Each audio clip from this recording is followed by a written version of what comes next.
Hello മക്കളെ, നമ്മൾ ഇന്ന് കറണ്ട് അഫയേഴ്സിന്റെ ക്ലാസ് ആണ് എടുക്കുന്നത്. 2024 വർഷത്തിൽ കേരളത്തിൽ സംഭവിച്ച പ്രധാന കാര്യങ്ങളാണ് നമ്മൾ എടുക്കുന്നത് അല്ലേ. അപ്പം നമ്മൾ ഇന്ത്യയിൽ 2024 സംഭവിച്ച പ്രധാന കാര്യങ്ങൾ കേരളത്തിൽ നമ്മൾ ഫോക്കസ് ചെയ്തുകൊണ്ടല്ല, ഇന്ത്യയിൽ മൊത്തമായിട്ട് 2024 വർഷത്തിൽ എന്തൊക്കെ പ്രധാനപ്പെട്ട സംഭവങ്ങൾ നടന്നു എന്നുള്ളത് നമ്മൾ ചർച്ച ചെയ്തിട്ടുണ്ടായിരുന്നു. അത് നിങ്ങളെല്ലാവരും കണ്ടിട്ടുണ്ടാവും, കൃത്യമായി പഠിച്ചിട്ടുണ്ടാവും എന്ന് വിശ്വസിക്കുകയാണ്. ഇന്നത്തെ ക്ലാസ്സോടുകൂടി നമ്മൾ 2024 കേരളത്തിൽ സംഭവിച്ച പ്രധാനപ്പെട്ട കാര്യങ്ങളും ചർച്ച ചെയ്ത് തീർക്കും. ഇതിനു മുമ്പ് ഒരു ചെറിയൊരു ക്ലാസ് എടുത്തിട്ടുണ്ടായിരുന്നു, കേരളം 2024 എന്നുള്ളത്. നിങ്ങളെല്ലാവരും കൃത്യമായി കണ്ടിട്ടുണ്ടാവും, പഠിച്ചിട്ടുണ്ടാവും എന്ന് വിശ്വസിക്കുകയാണ്. നമുക്ക് നേരെ ക്ലാസ്സിലേക്ക് കിടക്കാം. അപ്പം നമ്മൾ പറ്റുന്ന കാര്യങ്ങളെല്ലാം മാക്സിമം കോഡ് വെച്ചിട്ടും എക്സ്പ്ലെയിൻ ചെയ്തിട്ടും നിങ്ങളുടെ ഓർമ്മയിലേക്ക് നിൽക്കുന്ന രീതിയിലാണ് പറഞ്ഞു തരുന്നത്. ശ്രദ്ധയോടുകൂടി പഠിക്കുക. തീർച്ചയായിട്ടും നിങ്ങൾക്ക് 2025 വരുന്ന എക്സാമിന് ഈ ചോദ്യങ്ങളെല്ലാം തന്നെ ഉപകാരപ്പെടും. അടുത്ത വർഷം തന്നെ നിങ്ങൾക്ക് നല്ലൊരു റാങ്ക് നേടാനും ഗവൺമെൻറ് ജോലിയിൽ പ്രവേശിക്കാനും സാധിക്കുമെന്ന് വിശ്വസിക്കുകയാണ്. നന്നായി പഠിക്കുക എല്ലാവരും. അപ്പം നേരെ ക്ലാസ്സിലേക്ക് കടക്കാം. നമ്മൾ ആദ്യം തന്നെ കേരളത്തിലെ 2 പദ്ധതികളാണ് പറയുന്നത്.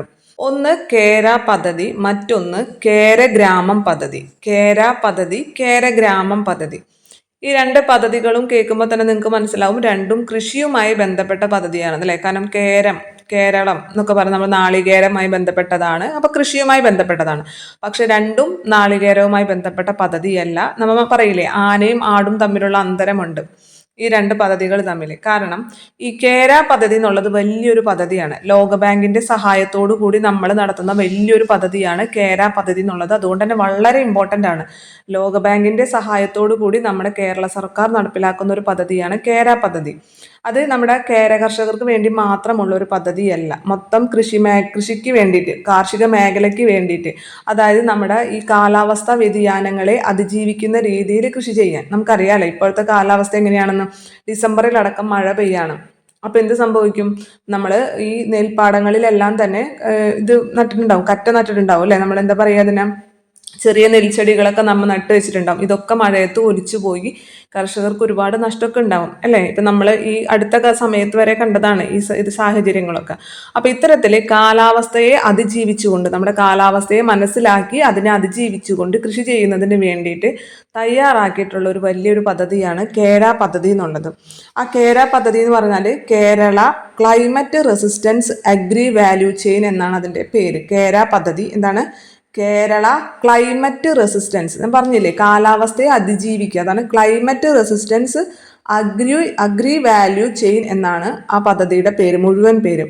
ഇതിന് മൊത്തം വരുന്നത് 2365 കോടി രൂപയാണ് മൊത്തം ചെലവെന്ന് പറയുന്നത്. ഈ പദ്ധതിക്ക് വേണ്ടി നമ്മളൊരു എസ്റ്റിമേറ്റ് തയ്യാറാക്കൂലേ, ആ പദ്ധതിയുടെ ചെലവെന്ന് പറയുന്നത് 2365 കോടി രൂപയാണ് ഇതിന്റെ ചെലവെന്ന് പറയുന്നത്.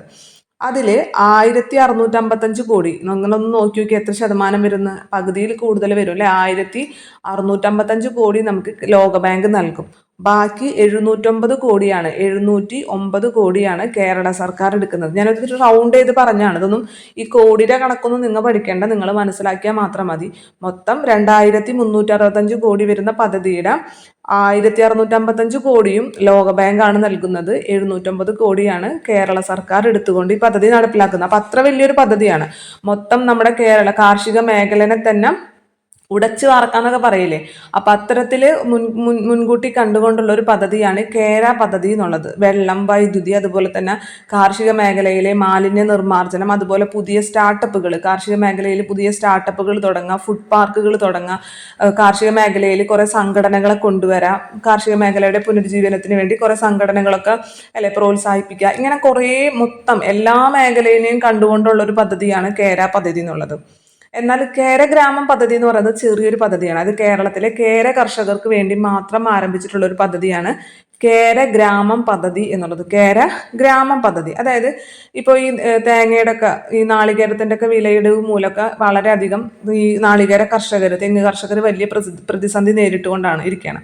അപ്പോൾ ഇവർക്ക് വേണ്ട സഹായം നൽകാന്ന് വെച്ച് കഴിഞ്ഞാൽ, ഇപ്പോൾ വെള്ളം എത്താത്ത സ്ഥലങ്ങളിലേക്ക് വെള്ളം എത്തിക്കുന്നതിന് വേണ്ടിയിട്ട് മോട്ടറും അതുപോലെ തന്നെ പമ്പ് സെറ്റൊക്കെ സബ്സിഡി നിരക്കിൽ കൊടുക്കുക. അതുപോലെ തെങ്ങ് കയറ്റ് യന്ത്രങ്ങളൊക്കെ ഉണ്ടാവുമല്ലോ, നമുക്കറിയാമല്ലോ, തെങ്ങുണ്ട്, നാളികേരമുണ്ട്, പക്ഷെ കയറാൻ ആളെ കിട്ടില്ല അല്ലെ. മുകളിൽ കയറി തേങ്ങ ഇട്ടാലല്ലേ നമുക്ക് ഈ തേങ്ങ കിട്ടുള്ളൂ, അല്ലെങ്കിൽ പിന്നെ ഉണങ്ങി താഴ്ത്ത് വീഴേണ്ടി വരും. അപ്പം ഈ തെങ്ങ് കയറ്റ യന്ത്രങ്ങൾ സബ്സിഡി നിരക്കിൽ നൽകുക. അതേപോലെ വളം, തെങ്ങിന് വേണ്ട വളങ്ങളൊക്കെ വളരെ കുറഞ്ഞ ഇതിൽ കുറഞ്ഞ രൂപയ്ക്ക് കുറഞ്ഞ വിലയ്ക്ക് നൽകുക, സബ്സിഡിയിൽ നൽകുക. ഇതൊക്കെയാണ് ഈ കേര ഗ്രാമം പദ്ധതി കൊണ്ട് ലക്ഷ്യമിടുന്നത്. എന്നാൽ കേര പദ്ധതി എന്നുള്ളത് മൊത്തം കാർഷിക മേഖലനെ ലക്ഷ്യമിട്ടുകൊണ്ടാണ്. നമ്മുടെ നാളികേര കർഷകരെ മാത്രമോ അല്ലെങ്കിൽ നെൽകർഷകരെ മാത്രമോ ലക്ഷ്യമിട്ടുകൊണ്ടല്ല, മൊത്തം കാർഷിക മേഖലേനെ ലക്ഷ്യമിട്ടുകൊണ്ടാണ്. അതിൽ ഇമ്പോർട്ടൻസ് എന്താണ്? ഈ കാലാവസ്ഥാ വ്യതിയാനങ്ങളെ അതിജീവിച്ചുകൊണ്ടെന്നുള്ളതാണ്. കാലാവസ്ഥാ വ്യതിയാനങ്ങളെ അതിജീവിച്ച് കൃഷി നടത്താൻ വേണ്ടിയിട്ട് സംസ്ഥാന കൃഷി വകുപ്പ് സമർപ്പിച്ച പദ്ധതിയാണ് കേര പദ്ധതി. ആ കേര പദ്ധതിക്ക് ലോകബാങ്കിന്റെ അംഗീകാരം ലഭിച്ചു. ലോകബാങ്ക് നമ്മളെ കേരള സർക്കാരിനെ ഈ പദ്ധതി നടപ്പിലാക്കാൻ വേണ്ടിയിട്ട് സഹായിക്കുന്നുണ്ടെന്നുള്ള കാര്യം ഓർത്തേക്കുക. അത് എടുത്തു ചോദിക്കും. ആ കേരള സർക്കാരിനെ സഹായിക്കുന്ന ലോക സംഘടന അല്ലെങ്കിൽ ഏത് സംഘടനയാണ് കേരള സർക്കാരിനെ ഈ പദ്ധതിയിൽ സഹായിക്കുന്നതെന്ന് എടുത്തു ചോദിക്കും. ലോകബാങ്കിന്റെ സഹായമാണ് കേര പദ്ധതി നടപ്പിലാക്കാൻ വേണ്ടിയിട്ടുള്ളത്. കേര ഗ്രാമം പദ്ധതി എന്ന് പറഞ്ഞാൽ എന്താണ്? അത് നാളികേര കർഷകർക്ക് വേണ്ടിയിട്ട് സംസ്ഥാന കാർഷിക വികസന കർഷക ക്ഷേമ വകുപ്പിന്റെ നേതൃത്വത്തിൽ കാർഷിക ഉപകരണങ്ങളും വളങ്ങളൊക്കെ സബ്സിഡി നിരക്കിൽ നൽകുന്ന ഒരു പദ്ധതിയാണ് കേര ഗ്രാമം പദ്ധതി എന്നുള്ളത്. ഇതോടൊപ്പം തന്നെ കേരഗ്രാം എന്ന് പറഞ്ഞൊരു വെളിച്ചെണ്ണയുണ്ട്. കേരഗ്രാം എന്ന് പറഞ്ഞ വെളിച്ചെണ്ണ എന്ന് പറഞ്ഞു കഴിഞ്ഞാൽ ഈ കേരഗ്രാമം പദ്ധതിയുടെ ഭാഗമായിട്ട് എറണാകുളം കരുമല്ലൂർ കൃഷിഭവന്റെ നേതൃത്വത്തിൽ ഇറക്കുന്ന ഒരു തദ്ദേശീയമായിട്ടുണ്ടാക്കിയ വെളിച്ചെണ്ണയാണ് കേരഗ്രാം വെളിച്ചെണ്ണ എന്നുള്ളത്. കേരഗ്രാം വെളിച്ചെണ്ണ എന്ന് പറയുമ്പോൾ ഒരു കൃഷിഭവൻ, നമ്മുടെ എറണാകുളത്തെ കരുമല്ലൂർ കൃഷിഭവൻ തദ്ദേശീയമായിട്ടുണ്ടാക്കുന്ന ഒരു വെളിച്ചെണ്ണയാണ് കേരഗ്രാം വെളിച്ചെണ്ണ എന്നുള്ളത്. ഈ കേരഗ്രാമം പദ്ധതിയുടെ കീഴിലാണ് ഇത്തരത്തിൽ കേരഗ്രാം വെളിച്ചെണ്ണ ഉണ്ടാക്കി വിൽക്കുന്നത്. കാര്യം എന്താണെന്ന് നിങ്ങൾക്ക് മനസ്സിലാവില്ല. കാരണം ഈ കേര കർഷകരെ സഹായിക്കാൻ വേണ്ടിയിട്ട്, അവരുടെ ഉന്നമനത്തിന് വേണ്ടിയിട്ട് ഇത്തരത്തിൽ ഒരു സ്വയം സംരംഭം അല്ലേ, ഒരു കേരഗ്രാം എന്നുള്ള വെളിച്ചെണ്ണ. അപ്പം നിങ്ങൾക്ക് ഇനി സൂപ്പർ മാർക്കറ്റിലൊക്കെ പോകുമ്പോൾ കേരഗ്രാം വെളിച്ചെണ്ണ ഉണ്ടോ എന്ന് ചോദിച്ച് വാങ്ങിക്കുക. അപ്പോൾ കേരഗ്രാം വെളിച്ചെണ്ണ ഉണ്ടോ എന്ന് ചോദിച്ചു കഴിഞ്ഞാൽ എന്താണ്? രണ്ട് കാര്യമാണ്. നമ്മുടെ കേരള സർക്കാരിൻ്റെ ഒരു പദ്ധതിക്ക് നമ്മൾ സഹായം നൽകുകയാണ് അല്ലേ.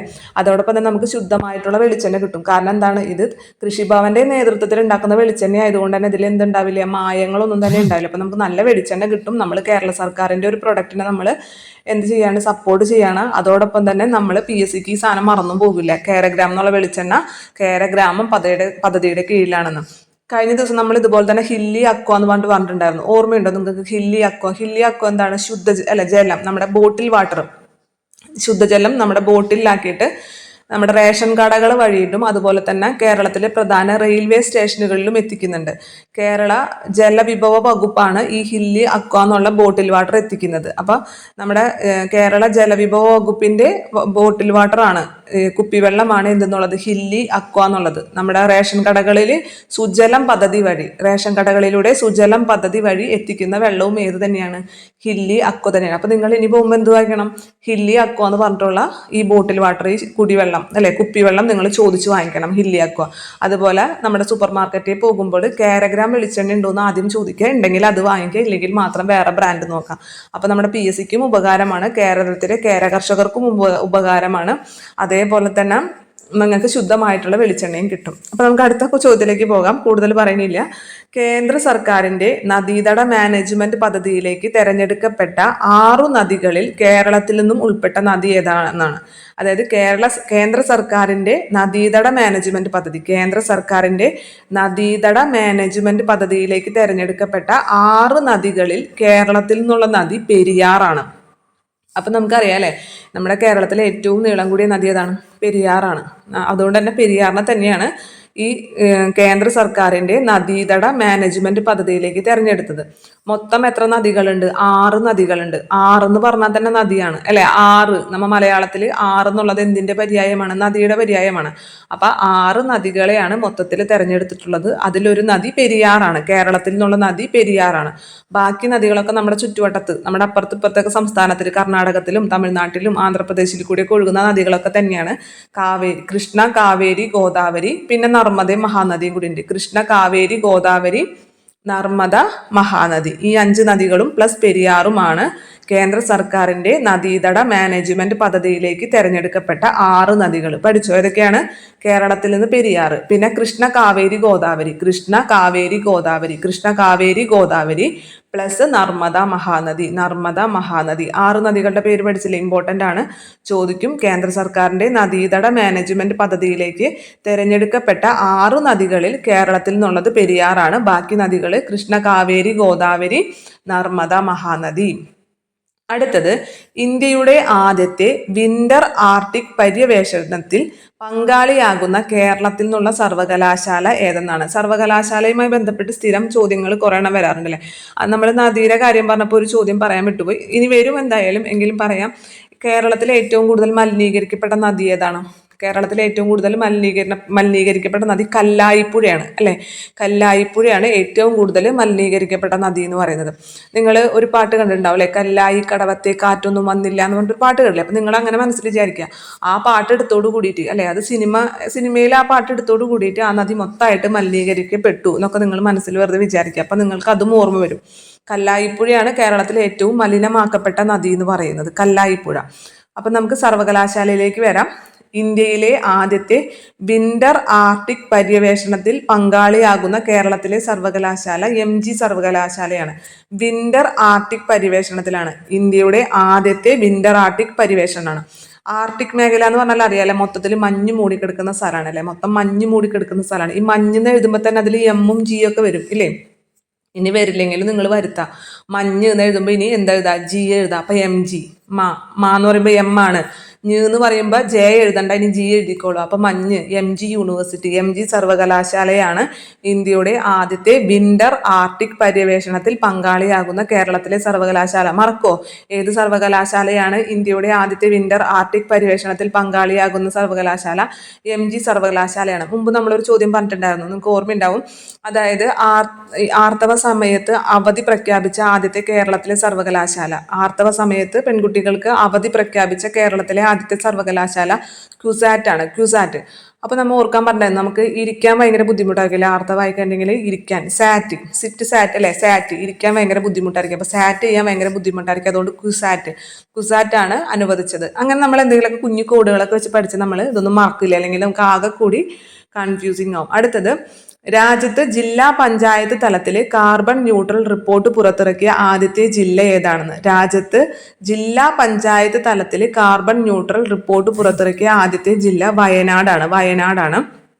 അതേപോലെ തന്നെ വയനാട്ടിൽ ഒരു കാലാവസ്ഥ ഉച്ചകോടി സംഘടിപ്പിച്ചിട്ടുണ്ടായിരുന്നു. വയനാട്ടിൽ മാത്രമായിട്ടാണ് ഒരു കാലാവസ്ഥ ഉച്ചകോടി. ആ കാലാവസ്ഥ ഉച്ചകോടിയുടെ പേരാണ് ജാത്തിരൈ കാലാവസ്ഥ ഉച്ചകോടി എന്നുള്ളത്. ജാത്തിരൈ കാലാവസ്ഥ ഉച്ചകോടി. ആ ഉച്ചകോടിക്ക് നൽകിയിട്ടുള്ള പേരാണത്, ജാത്തിരൈ കാലാവസ്ഥ ഉച്ചകോടി. അപ്പോൾ ചോദിക്കാൻ ചാൻസ് ഉണ്ട്, ഈ ജാത്തിരൈ കാലാവസ്ഥ ഉച്ചകോടി എവിടെയാണ് നടത്തിയതെന്ന് ചോദിക്കും. അപ്പോൾ വയനാട് ജില്ലയിലാണ് നടത്തിയത്. അതായത് ഈ വയനാട്ടിൽ ഈ കാലാവസ്ഥാ വ്യതിയാനങ്ങളും അത് അവിടുത്തെ കൃഷിനെ എങ്ങനെയൊക്കെ ബാധിക്കുന്നു, അതിനെങ്ങനെയൊക്കെ അതിജീവിക്കാൻ സാധിക്കും എന്നൊക്കെ ഡിസ്കസ് ചെയ്യാൻ വേണ്ടിയിട്ടുള്ള ഒരു കാലാവസ്ഥ ഉച്ചകോടി അവിടുത്തെ ജില്ലാ പഞ്ചായത്തും അതേപോലെ തന്നെ ജില്ലാ ജൈവ വൈവിധ്യ പരിപാലന സമിതിയും, ജില്ലാ പഞ്ചായത്തും ജില്ലാ ജൈവ വൈവിധ്യ പരിപാലന സമിതിയും ചേർന്ന് നടപ്പിലാക്കിയ ഒരു കാലാവസ്ഥ ഉച്ചകോടിയാണത്.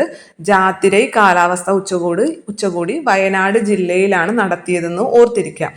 അടുത്തത്, കൊച്ചി മെട്രോയുടെ പുതുതായി നിർമ്മിച്ച തൃപ്പുണിത്തറ ടെർമിനൽ ഉദ്ഘാടനം ചെയ്തത് ആരെന്നാണ്. കൊച്ചി മെട്രോയുടെ പുതുതായി നിർമ്മിച്ച തൃപ്പുണിത്തറ ടെർമിനൽ ഉദ്ഘാടനം ചെയ്തത് നരേന്ദ്രമോദിയാണ്. ഈ നമ്മുടെ കൊച്ചി മെട്രോ എന്നാണ് ഉദ്ഘാടനം ചെയ്തത്? കേരളത്തിൽ കൊച്ചി മെട്രോ നിലവിൽ വന്നത് 2017 ജൂൺ 17-നാണ്. 2017 ജൂൺ 17. നല്ല പഠിക്കാൻ നല്ല സുഖമല്ലേ. 2017 ഇവിടെയും 17 അവിടെയും 17. 2017 ജൂൺ 17-നാണ്. ഇതൊക്കെ ജസ്റ്റ് ഒന്ന് നോക്കിക്കുക, കാരണം നമ്മുടെ മനസ്സിലൊന്ന് കിടന്നു കഴിഞ്ഞാൽ നമുക്ക് സ്റ്റേറ്റ്മെന്റ് എല്ലാം എങ്ങാനും വന്നാൽ നമുക്ക് പെട്ടെന്ന് ക്ലിക്കാവും. 2017 ജൂൺ 17-നാണ് കേരളത്തിൽ കൊച്ചി മെട്രോ ആരംഭിക്കുന്നത്. എത്രാമത്തെ മെട്രോ ആണ് ഇന്ത്യയിലത്തെ? 8ാമത്തെ മെട്രോ ആണ്. അതും പഠിക്കാൻ സുഖമാണ്. രണ്ടും 17 അല്ലേ. 17 എന്ന് പറയുമ്പോൾ 1ഉം 7ഉം. 2017 ജൂൺ 17-നാണ് ആരംഭിച്ചത്. അപ്പൊ 17 എന്ന് പറയുമ്പോൾ 1ഉം 7ഉം അല്ലേ. ഈ 1ഉം 7ഉം കൂടി കൂട്ടി 8 അല്ലേ. ഇന്ത്യയിലെ തന്നെ 8ാമത്തെ മെട്രോ ആണ് എന്തെന്ന് പറയുന്നത്? കൊച്ചി മെട്രോ എന്ന് പറയുന്നത്. ഈ കൊച്ചി മെട്രോയുടെ ആദ്യ ഘട്ടം എന്ന് പറയുന്നത് 25 സ്റ്റേഷനാണ്. 25 സ്റ്റേഷൻസ് ആണ് ഈ കൊച്ചി മെട്രോയുടെ ആദ്യത്തെ ഘട്ടത്തിലുള്ളത്. ഇതിൽ അവസാനത്തെ സ്റ്റേഷനാണ് തൃപ്പുണിത്തറ എന്നുള്ളത്. ആലുവയിൽ നിന്ന് തുടങ്ങിയിട്ട് അവസാനത്തെ സ്റ്റേഷൻ തൃപ്പുണിത്തറയാണ്. ആ തൃപ്പുണിത്തറയുടെ പണിയൊക്കെ കഴിഞ്ഞ് ഇപ്പോൾ ഉദ്ഘാടനം ചെയ്തിട്ടുള്ളൂ. ആരാണ് ഉദ്ഘാടനം ചെയ്തത്? നരേന്ദ്രമോദിയാണ് ഉദ്ഘാടനം ചെയ്തത്. 2024 മാർച്ചിലാണ് ഉദ്ഘാടനം ചെയ്തത്. 2024 മാർച്ചിൽ. അപ്പോൾ ഉദ്ഘാടനം ചെയ്തത് തൃപ്പുണിത്തറ സ്റ്റേഷൻ ഉദ്ഘാടനം ചെയ്തത് നരേന്ദ്രമോദിയാണെന്ന് ജസ്റ്റ് നോക്കിക്കുക. കാരണം നമ്മുടെ പ്രധാനമന്ത്രിയല്ലേ. അപ്പോൾ അതുകൊണ്ട് ചിലപ്പോൾ ചോദിക്കാം, പറയാൻ പറ്റില്ല. ചിലപ്പോൾ ഇങ്ങനത്തെ 3-4 സ്റ്റേറ്റ്മെന്റ് തരും. കൊച്ചി മെട്രോ ആരംഭിച്ചത് 2017 ജൂൺ 17-നാണ്. അതിന്റെ 25 സ്റ്റേഷനുകളുണ്ട്. അതിലെ അവസാനത്തെ സ്റ്റേഷൻ തൃപ്പൂണിത്തറ ഉദ്ഘാടനം ചെയ്ത് നരേന്ദ്രമോദിയാണെന്നൊക്കെ പറഞ്ഞ് 3 സ്റ്റേറ്റ്മെന്റ് ചിലപ്പോൾ തരാം. അപ്പൊ അതൊന്ന് നോക്കി വെക്കുക. തൃപ്പൂണിത്തറ അവസാനത്തെ സ്റ്റേഷനാണ്, ആദ്യത്തെ ഘട്ടത്തിന്റെ അവസാനത്തെ സ്റ്റേഷനാണ് തൃപ്പൂണിത്തറ. ടോട്ടൽ എത്ര സ്റ്റേഷൻ ഉണ്ട്? 25 സ്റ്റേഷൻ ഉണ്ട്. ഇപ്പൊ അതിനുശേഷം നമ്മുടെ കൊച്ചി മെട്രോയുടെ രണ്ടാമത്തെ ഘട്ടം, ഇത് ആദ്യത്തെ ഘട്ടത്തിലെ അവസാനത്തെ സ്റ്റേഷനാണ് തൃപ്പൂണിത്തറ. ഇപ്പൊ അത് ഉദ്ഘാടനം ചെയ്ത് കഴിഞ്ഞപ്പോൾ രണ്ടാമത്തെ ഘട്ടം ആരംഭിച്ചിട്ടുണ്ട്. രണ്ടാമത്തെ ഘട്ടം പണി തുടങ്ങാൻ വേണ്ടിയിട്ടുള്ള ടെൻഡറുകൾ ക്ഷണിച്ചിട്ടുണ്ടായിരുന്നു. 2-3 കമ്പനികളിൽ നിന്നൊക്കെ ടെൻഡറുകൾ സ്വീകരിച്ചിട്ടുണ്ടായിരുന്നു. പക്ഷെ അതിനൊന്നും ഇതിനുള്ള കാപ്പബിലിറ്റി ഇല്ല എന്ന് പറഞ്ഞുകൊണ്ട് നമ്മുടെ അഫ്കോൺസ് ഇപ്പൊ ലാസ്റ്റ് ടെൻഡർ നൽകിയിരിക്കുന്നത് അഫ്കോൺസ് ഇൻഫ്രാസ്ട്രക്ചർ, അഫ്കോൺസ് ഇൻഫ്രാസ്ട്രക്ചർ കമ്പനിക്കാണ് ഇതിന്റെ ടെൻഡർ നൽകിയിട്ടുള്ളത്. ഈ രണ്ടാം ഘട്ട പാത ഉണ്ടല്ലോ, നമ്മുടെ കൊച്ചി മെട്രോയുടെ രണ്ടാം ഘട്ട പാത അറിയപ്പെടുന്നത് പിങ്ക് ലൈൻ എന്നുള്ള പേരിലാണ് അറിയപ്പെടുന്നത്. ആദ്യത്തെ ഘട്ടത്തിന് 25 സ്റ്റേഷൻ ആണെങ്കിൽ രണ്ടാമത്തെ ഘട്ടത്തിന് 11 സ്റ്റേഷനാണ് പറഞ്ഞിട്ടുള്ളത്. അപ്പോൾ എന്തൊക്കെ നമ്മൾ പറഞ്ഞു? കൊച്ചി മെട്രോ 2017 ജൂൺ 17 ആരംഭിച്ചത്. 25 സ്റ്റേഷനായിരുന്നു. അതിൽ ആലുവയിൽ നിന്ന് തുടങ്ങി തൃപ്പൂണിത്തറ വരെയാണ് പറഞ്ഞിരുന്നത്. അതിൽ അവസാനത്തെ സ്റ്റേഷനായിട്ടുള്ള തൃപ്പൂണിത്തറ സ്റ്റേഷന്റെ ഉദ്ഘാടനം ആരാണ് ചെയ്തത്?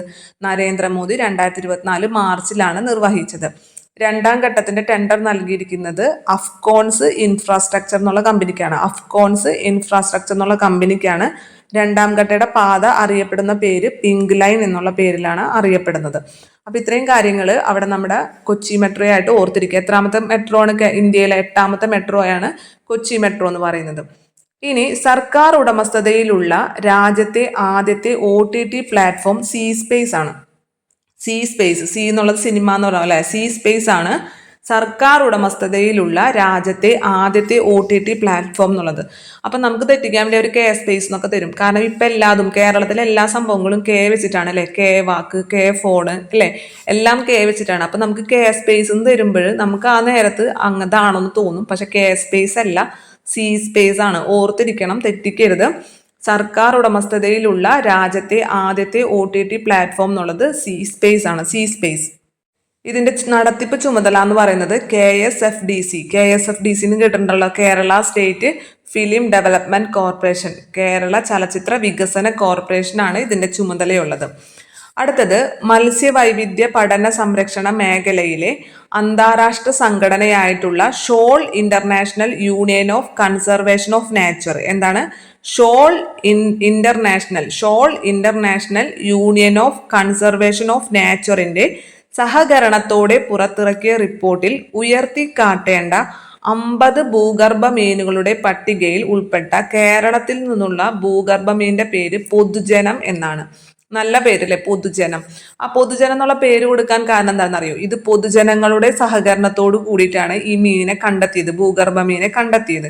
അതുകൊണ്ടാണ് ഈ മീനിന് പൊതുജനം എന്നുള്ള പേര് നൽകിയത്. അതിന്റെ ശാസ്ത്രീയ നാമം ഹോറ ഗ്ലാനിസ് പോപ്പുലി. അവിടെ പോപ്പുലി ഉണ്ടല്ലോ, പോപ്പുലി എന്നുള്ളത് പൊതുജനം, പോപ്പുലി ഒന്ന് ജസ്റ്റ് ഒന്ന് കണക്ട് ചെയ്ത് വെച്ചാൽ മതി. പോപ്പുലി എന്നുള്ളതാണ് അതിന്റെ ശാസ്ത്രീയ നാമം. അപ്പൊ മത്സ്യ വൈവിധ്യ പഠന സംരക്ഷണ മേഖലയിൽ, മത്സ്യത്തിന്റെ വൈവിധ്യം പഠന സംരക്ഷണ മേഖലയിലെ അന്താരാഷ്ട്ര സംഘടനയാണ് shawl international union of conservation of nature. അതിന്റെ സഹകരണത്തോടു കൂടി പുറത്തുവിട്ട റിപ്പോർട്ടിൽ ഉയർത്തിക്കാട്ടേണ്ട 50 ഭൂഗർഭ മീനുകളുടെ പട്ടികയിൽ കേരളത്തിൽ നിന്ന് ഉൾപ്പെട്ട മീനാണ് പൊതുജനം എന്നുള്ളത്. മറക്കില്ലല്ലോ പൊതുജനം എന്നുള്ള പേര്. അടുത്തത് അമിതഭാരം കയറ്റുന്ന വാഹനങ്ങളെ പിടികൂടുന്നതിനായിട്ട് സംസ്ഥാന വ്യാപകമായിട്ട് വിജിലൻസ് നടത്തിയ മിന്നൽ പരിശോധനയാണ് ഓപ്പറേഷൻ ഓവർലോഡ് എന്നുള്ളത്. ഓവർലോഡ് കിട്ടുമല്ലോ, ഓവർലോഡായിട്ട് പോകാം അല്ലെ. അമിതഭാരം കയറ്റി വരുന്ന വാഹനങ്ങളെ പിടികൂടുന്നതിന് വേണ്ടി സംസ്ഥാന വ്യാപകമായിട്ട് വിജിലൻസ് നടത്തിയ മിന്നൽ പരിശോധനയാണ് ഓപ്പറേഷൻ ഓവർലോഡ് എന്നുള്ളത്. ഓപ്പറേഷൻ ലേബൽ എന്ന് പറഞ്ഞിട്ടൊരു പരിശോധന പറഞ്ഞിട്ടുണ്ടായിരുന്നു. നിങ്ങൾക്ക് ഓർമ്മയുണ്ട് എന്താണ് ഓപ്പറേഷൻ ലേബൽ? അതായത് ഭക്ഷ്യ സുരക്ഷാ വകുപ്പാണ് അല്ലെ നടത്തിയത്. എന്തിനു വേണ്ടിയിട്ടാണ്? അതായത് പാക്ക്ഡ് ഫുഡ് ഐറ്റംസിന്റെ മുകളിൽ അത് കവർ ചെയ്ത ഡേറ്റ് കൃത്യമായി ലേബൽ കൊടുത്തിരിക്കണം എന്നുള്ള കർശന നിർദ്ദേശം പാലിക്കുന്നുണ്ടോ എന്ന് പരിശോധിച്ചതാണ് എന്നറിയാൻ വേണ്ടിയിട്ട് നമ്മുടെ ഭക്ഷ്യസുരക്ഷാ വകുപ്പ് നടത്തിയ പരിശോധനയായിരുന്നു ഓപ്പറേഷൻ ലേബൽ എന്നുള്ളത്. ഇത് ഓപ്പറേഷൻ ഓവർലോഡ് എന്താണ്? അമിതഭാരം കയറ്റുന്ന വാഹനങ്ങളെ പിടികൂടുന്നതിനായിട്ട് സംസ്ഥാന വ്യാപകമായി വിജിലൻസ് നടത്തിയ മിന്നൽ പരിശോധനയാണ് ഓപ്പറേഷൻ ഓവർലോഡ് എന്നുള്ളത്. അടുത്തത് സംസ്ഥാനത്തെ ആദ്യത്തെ സ്മാർട്ട് ജനമൈത്രി ചെക്ക് പോസ്റ്റ് നിലവിൽ വന്നത് മറയൂരാണ്.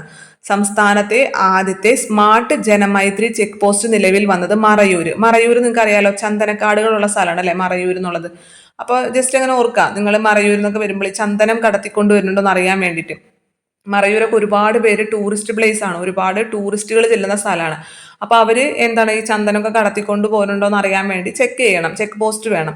അപ്പോൾ ചെക്ക് പോസ്റ്റ് ചെയ്യുമ്പോൾ എന്താണ്, ടൂറിസ്റ്റുകളല്ലേ, നമ്മൾ നല്ല മാന്യമായിട്ട് പെരുമാറണം അല്ലേ. അതുകൊണ്ട് തന്നെ ആദ്യം സ്മാർട്ട് ജനമൈത്രി ചെക്ക് പോസ്റ്റ് നിലവിൽ വന്നത് മറയൂരാണ്. ഇനി മറക്കോ, സ്മാർട്ട് ജനമൈത്രി ചെക്ക് പോസ്റ്റ്, കാരണം ടൂറിസ്റ്റുകൾ വരുന്ന സ്ഥലമാണ്. അവർ പക്ഷെ അവിടെ നിന്ന് ചന്ദനം കടത്തിക്കൊണ്ടു പോകാനൊക്കെ ചാൻസ് ഉണ്ട്. അപ്പം നമ്മൾ ചെക്ക് ചെയ്യുമ്പോൾ നല്ല ജനമൈത്രിയിൽ ചെക്ക് ചെയ്യണം. അപ്പം അതിന് വേണ്ടിയിട്ട് സ്മാർട്ട് ജനമൈത്രി ചെക്ക് പോസ്റ്റ് നിലവിൽ വന്നത് മറയൂരാണ്. ഇനി സംസ്ഥാനത്തെ ആദ്യ മാരിടൈം ക്ലസ്റ്റർ നിലവിൽ വരുന്നത് ചേർത്തല ആലപ്പുഴയിലാണ്. എന്താണ് ഈ മാരിടൈം ക്ലസ്റ്റർ എന്ന് പറഞ്ഞു കഴിഞ്ഞാൽ? മാരിടൈം ക്ലസ്റ്റർ എന്ന് പറഞ്ഞിട്ടുണ്ടെങ്കിൽ ഈ സമുദ്ര വ്യവസായത്തിന് പ്രാധാന്യം നൽകുന്ന ഒരു സംഭവമാണ് മാരിടൈം ക്ലസ്റ്റർ. അതായത് സമുദ്രത്തോട് ചേർന്നിട്ടുള്ള ചെറുകിട വ്യവസായങ്ങൾ, ഇടത്തരം വ്യവസായങ്ങൾ, വൻകിട വ്യവസായങ്ങൾ, ഈ എല്ലാ വ്യവസായങ്ങളുടെയും, അത് മനസ്സിലായില്ലേ, എല്ലാതരം വ്യവസായങ്ങളും, ചെറുകിട, സൂക്ഷ്മ, ഇടത്തര, വൻകിട എല്ലാ വ്യവസായങ്ങളും, സമുദ്രത്തോട് കൂടിയിട്ടുള്ള എല്ലാ വ്യവസായങ്ങളുടെയും ഒരു കൂടിച്ചേരലാണ് ഈ മാരിടൈം ക്ലസ്റ്റർ എന്നതുകൊണ്ട് ഉദ്ദേശിക്കുന്നത്. എല്ലാത്തിൻ്റെയും ഒരു കൂടിച്ചേരൽ, എല്ലാ വ്യവസായങ്ങളുടെയും ഒരു കൂടിച്ചേരൽ, സമുദ്രത്തോട് ചേർന്നിട്ടുള്ള. അപ്പോൾ അവിടെ ഒരു കൂടിച്ചേരലല്ലേ, അപ്പൊ ചേർത്തലയിലാണ്. അപ്പൊ മാരിടൈം ക്ലസ്റ്റർ. ഇനിയിപ്പോ അങ്ങനെ ഓർക്കാൻ ബുദ്ധിമുട്ടുള്ളവർ, നമ്മൾ മാരിടൈം എന്ന് പറയുമ്പോൾ തന്നെ അവിടെ മാരി എന്ന് പറഞ്ഞാൽ എന്താണ്, കല്യാണമാണ് അല്ലെ, മാരേജ് എന്ന് പറയുന്നത്. അപ്പൊ ഒരു കല്യാണം എന്ന് പറഞ്ഞാൽ ഒരു കൂടിച്ചേരലല്ലേ. അങ്ങനെ എന്തെങ്കിലും ഓർത്തു വെക്കുക, അല്ലെങ്കിൽ മറന്നു പോകും. നമ്മുടെ കേരളത്തിലെ ആദ്യത്തെ മാരിടൈം ക്ലസ്റ്റർ നിലവിൽ വരുന്നത് ചേർത്തലയിലാണ്. ചേർത്തല ആലപ്പുഴയിലാണ് നിലവിൽ വരുന്നത്. ഇനി കേന്ദ്ര സർക്കാരിന്റെ ഭാരത് അരിക്ക് ബദലായിട്ട് കേരള സർക്കാർ വിതരണം ചെയ്യുന്ന അരിയാണ് ശബരി കെ റൈസ് എന്നുള്ളത്. ശബരി കെ റൈസ് കേന്ദ്ര സർക്കാരിന്റെ ഭാരത് അരിയിലെ 29 രൂപയ്ക്ക്, ഇപ്പോൾ അതിലും വില കുറഞ്ഞിട്ടുണ്ടെന്ന് തോന്നുന്നുണ്ട്, 29 രൂപയ്ക്കാണ് അത് പ്രഖ്യാപിച്ചിരുന്നത്. കിട്ടിയിരുന്ന അരിയായിരുന്നു ഭാരത് അരി. അതിന് ബദലായിട്ട് നമ്മുടെ കേരള സർക്കാർ വിതരണം ചെയ്യുന്ന അരിയാണ് ശബരി കെ റൈസ് എന്നുള്ളത്. ഇനി കിടപ്പ് രോഗികളായിട്ടുള്ള വയോജനങ്ങൾക്ക് സുരക്ഷിതവും സൗകര്യപ്രദവുമായ താമസ സൗകര്യം നൽകുക, വയോജന സംരക്ഷണവും ഉന്നമനവും ഉറപ്പാക്കുക എന്ന ലക്ഷ്യത്തോടെ സാമൂഹ്യനീതി വകുപ്പും സുനാമി പുനരധിവാസ പദ്ധതിയും സംയുക്തമായിട്ട് ആരംഭിച്ച സംരക്ഷണ കേന്ദ്രമാണ് സാന്ത്വന തീരം എന്നുള്ളത്. അപ്പൊ ശ്രദ്ധിക്കണം, കാരണം വയോജനങ്ങൾക്ക് വേണ്ടിയിട്ട് ഒരുപാട് പദ്ധതികൾ കൊണ്ടുവന്നിട്ടുണ്ട് അല്ലെ സാമൂഹ്യനീതി വകുപ്പ്. അപ്പൊ ഇതില് വയോജനങ്ങൾക്ക് വേണ്ടിയിട്ട് സാമൂഹ്യനീതി വകുപ്പും പ്ലസ് സുനാമി പുനരധിവാസ വകുപ്പും കൂടി ചേർന്നിട്ടാണ്, പുനരധിവാസ പദ്ധതിയും ചേർന്നിട്ടാണ്. അപ്പൊ നമ്മുടെ സാമൂഹ്യനീതി വകുപ്പും സുനാമി പുനരധിവാസ പദ്ധതിയും കൂടി ചേർന്നിട്ടാണ്. അപ്പൊ സുനാമി എന്ന് പറയുമ്പോൾ തന്നെ തീരപ്രദേശത്തല്ലേ ഉണ്ടാവും, അതുകൊണ്ട് തന്നെ അതിന്റെ പേര് സാന്ത്വന തീരം എന്നുള്ളതാണ്. ആ പദ്ധതിയുടെ പേര് സാന്ത്വന തീരം എന്നുള്ളതാണ്. വയോജനങ്ങൾക്ക് വേണ്ടി ഇത്തരത്തിൽ പുനരധിവാസ പദ്ധതികളും ക്ഷേമ പ്രവർത്തനങ്ങളൊക്കെ ഒരുപാട് പദ്ധതികൾ സാമൂഹ്യനീതി വകുപ്പ് കൊണ്ടുവരുന്നുണ്ട്. അപ്പൊ എല്ലാം കൂടി അങ്ങോട്ടും ഇങ്ങോട്ടും തെറ്റിപ്പോകരുത്. സാമൂഹ്യനീതി വകുപ്പും സുനാമി പുനരധിവാസ പദ്ധതിയും സംയുക്തമായിട്ട് ആരംഭിച്ചതാണ് സാന്ത്വന തീരം എന്നുള്ളത്. അടുത്ത ചോദ്യം, വീടുകളിലെത്തി ശുചിമുറി മാലിന്യങ്ങൾ സംസ്കരിക്കുന്ന mobile faecal septage treatment plant ആരംഭിച്ച കേരളത്തിലെ നഗരസഭ ചാലക്കുടിയാണ്. കുറച്ച് ഇമ്പോർട്ടൻ്റ് ആണ്, കാരണം രാജ്യത്ത് തന്നെ ആദ്യമായിട്ടാണ് ഒരു നഗരസഭ ഇത്തരം ഒരു സംവിധാനം ഒരുക്കുന്നത്. നമ്മളൊക്കെ പണ്ട് കാലത്ത് നമ്മളുടെ ശുചിമുറി മാലിന്യങ്ങൾ അല്ലെങ്കിൽ സെപ്റ്റി ടാങ്കിലെ മാലിന്യങ്ങൾ ക്ലീൻ ചെയ്യുന്ന രീതിയല്ല അല്ലെ ഇപ്പോൾ നിലവിലുള്ളത്. എല്ലാം തന്നെ നീക്കം ചെയ്യുന്നതിന് ഇത്തരത്തിലുള്ള മൊബൈൽ ഫീക്കൽ സെപ്റ്റേജ് ട്രീറ്റ്മെന്റ് പ്ലാന്റുകളുണ്ട്. പക്ഷെ ആദ്യമായിട്ടാണ് ഒരു നഗരസഭ ഇത്തരം ഒരു സംവിധാനം ഒരുക്കുന്നത്. ഒരു നഗരസഭ രാജ്യത്ത് തന്നെ ആദ്യമായിട്ടാണ് ഇത്തരം ഒരു സംവിധാനം ഒരുക്കുന്നത്. ആ നഗരസഭയുടെ പേരെന്താണ്? ചാലക്കുടിയാണ്. ചാലക്കുടി. വീടുകളിൽ നേരിട്ടെത്തി ശുചിമുറി മാലിന്യങ്ങൾ സംസ്കരിക്കുന്ന mobile faecal septage treatment plant ആരംഭിച്ച കേരളത്തിലെ നഗരസഭ ചാലക്കുടിയാണ്. ഇത് ഇമ്പോർട്ടൻ്റ് ആയിട്ടുള്ള ഒരു ചോദ്യമാണ്. അപ്പോൾ അത് ഓർക്കാൻ വേണ്ടി ഇങ്ങനെ ചിന്തിച്ചാൽ മതി. അതായത് പണ്ട് കാലത്ത് നഗരസഭകളിൽ അല്ലെ, നഗരസഭയാണല്ലോ, അപ്പൊ നഗരങ്ങളിൽ ഈ സെപ്റ്റി ടാങ്ക് മാലിന്യങ്ങൾ അല്ലെങ്കിൽ ശുചിമുറി മാലിന്യങ്ങൾ ചാലുകളിൽ കൂടി ഒഴുക്കി വിടും. ചാലുകൾ എന്ന് വെച്ച് കഴിഞ്ഞാൽ നമ്മളെ കാനകളൊക്കെ ഉണ്ടല്ലോ, അതിൽ കൂടി ഒഴുക്കിവിടും. പിന്നീട് അത് മഴക്കാലത്ത് കുടിവെള്ള സ്രോതസ്സുകളിൽ എത്തിച്ചേരും അല്ലെ, നമ്മുടെ കുടിവെള്ളത്തിൽ തന്നെ എത്തിച്ചേരും. അപ്പൊ ചാലുകളിൽ കൂടി ഒഴുക്കിവിടും, പിന്നീട് അത് കുടിവെള്ളത്തിൽ എത്തിച്ചേരും. അപ്പൊ ഇത് തടയാൻ വേണ്ടിയിട്ട് കൊണ്ടുവന്നത് ആരാണ്? ചാലക്കുടി. ചാലുകളിൽ കൂടി ഒഴുക്കി വിട്ടിട്ട് പിന്നീട് അത് കുടിവെള്ളത്തിൽ എത്തിച്ചേരാവുന്നത് തടയാൻ വേണ്ടിയിട്ട് ആദ്യമായിട്ട് mobile faecal septage treatment plant ആരംഭിച്ച കേരളത്തിലെ നഗരസഭ ചാലക്കുടി. ഇത് ഓർത്തു വെക്കാൻ വേണ്ടിയാണ് ഇത്തരത്തിലുള്ള കോഡുകൾ പറയുന്നത്.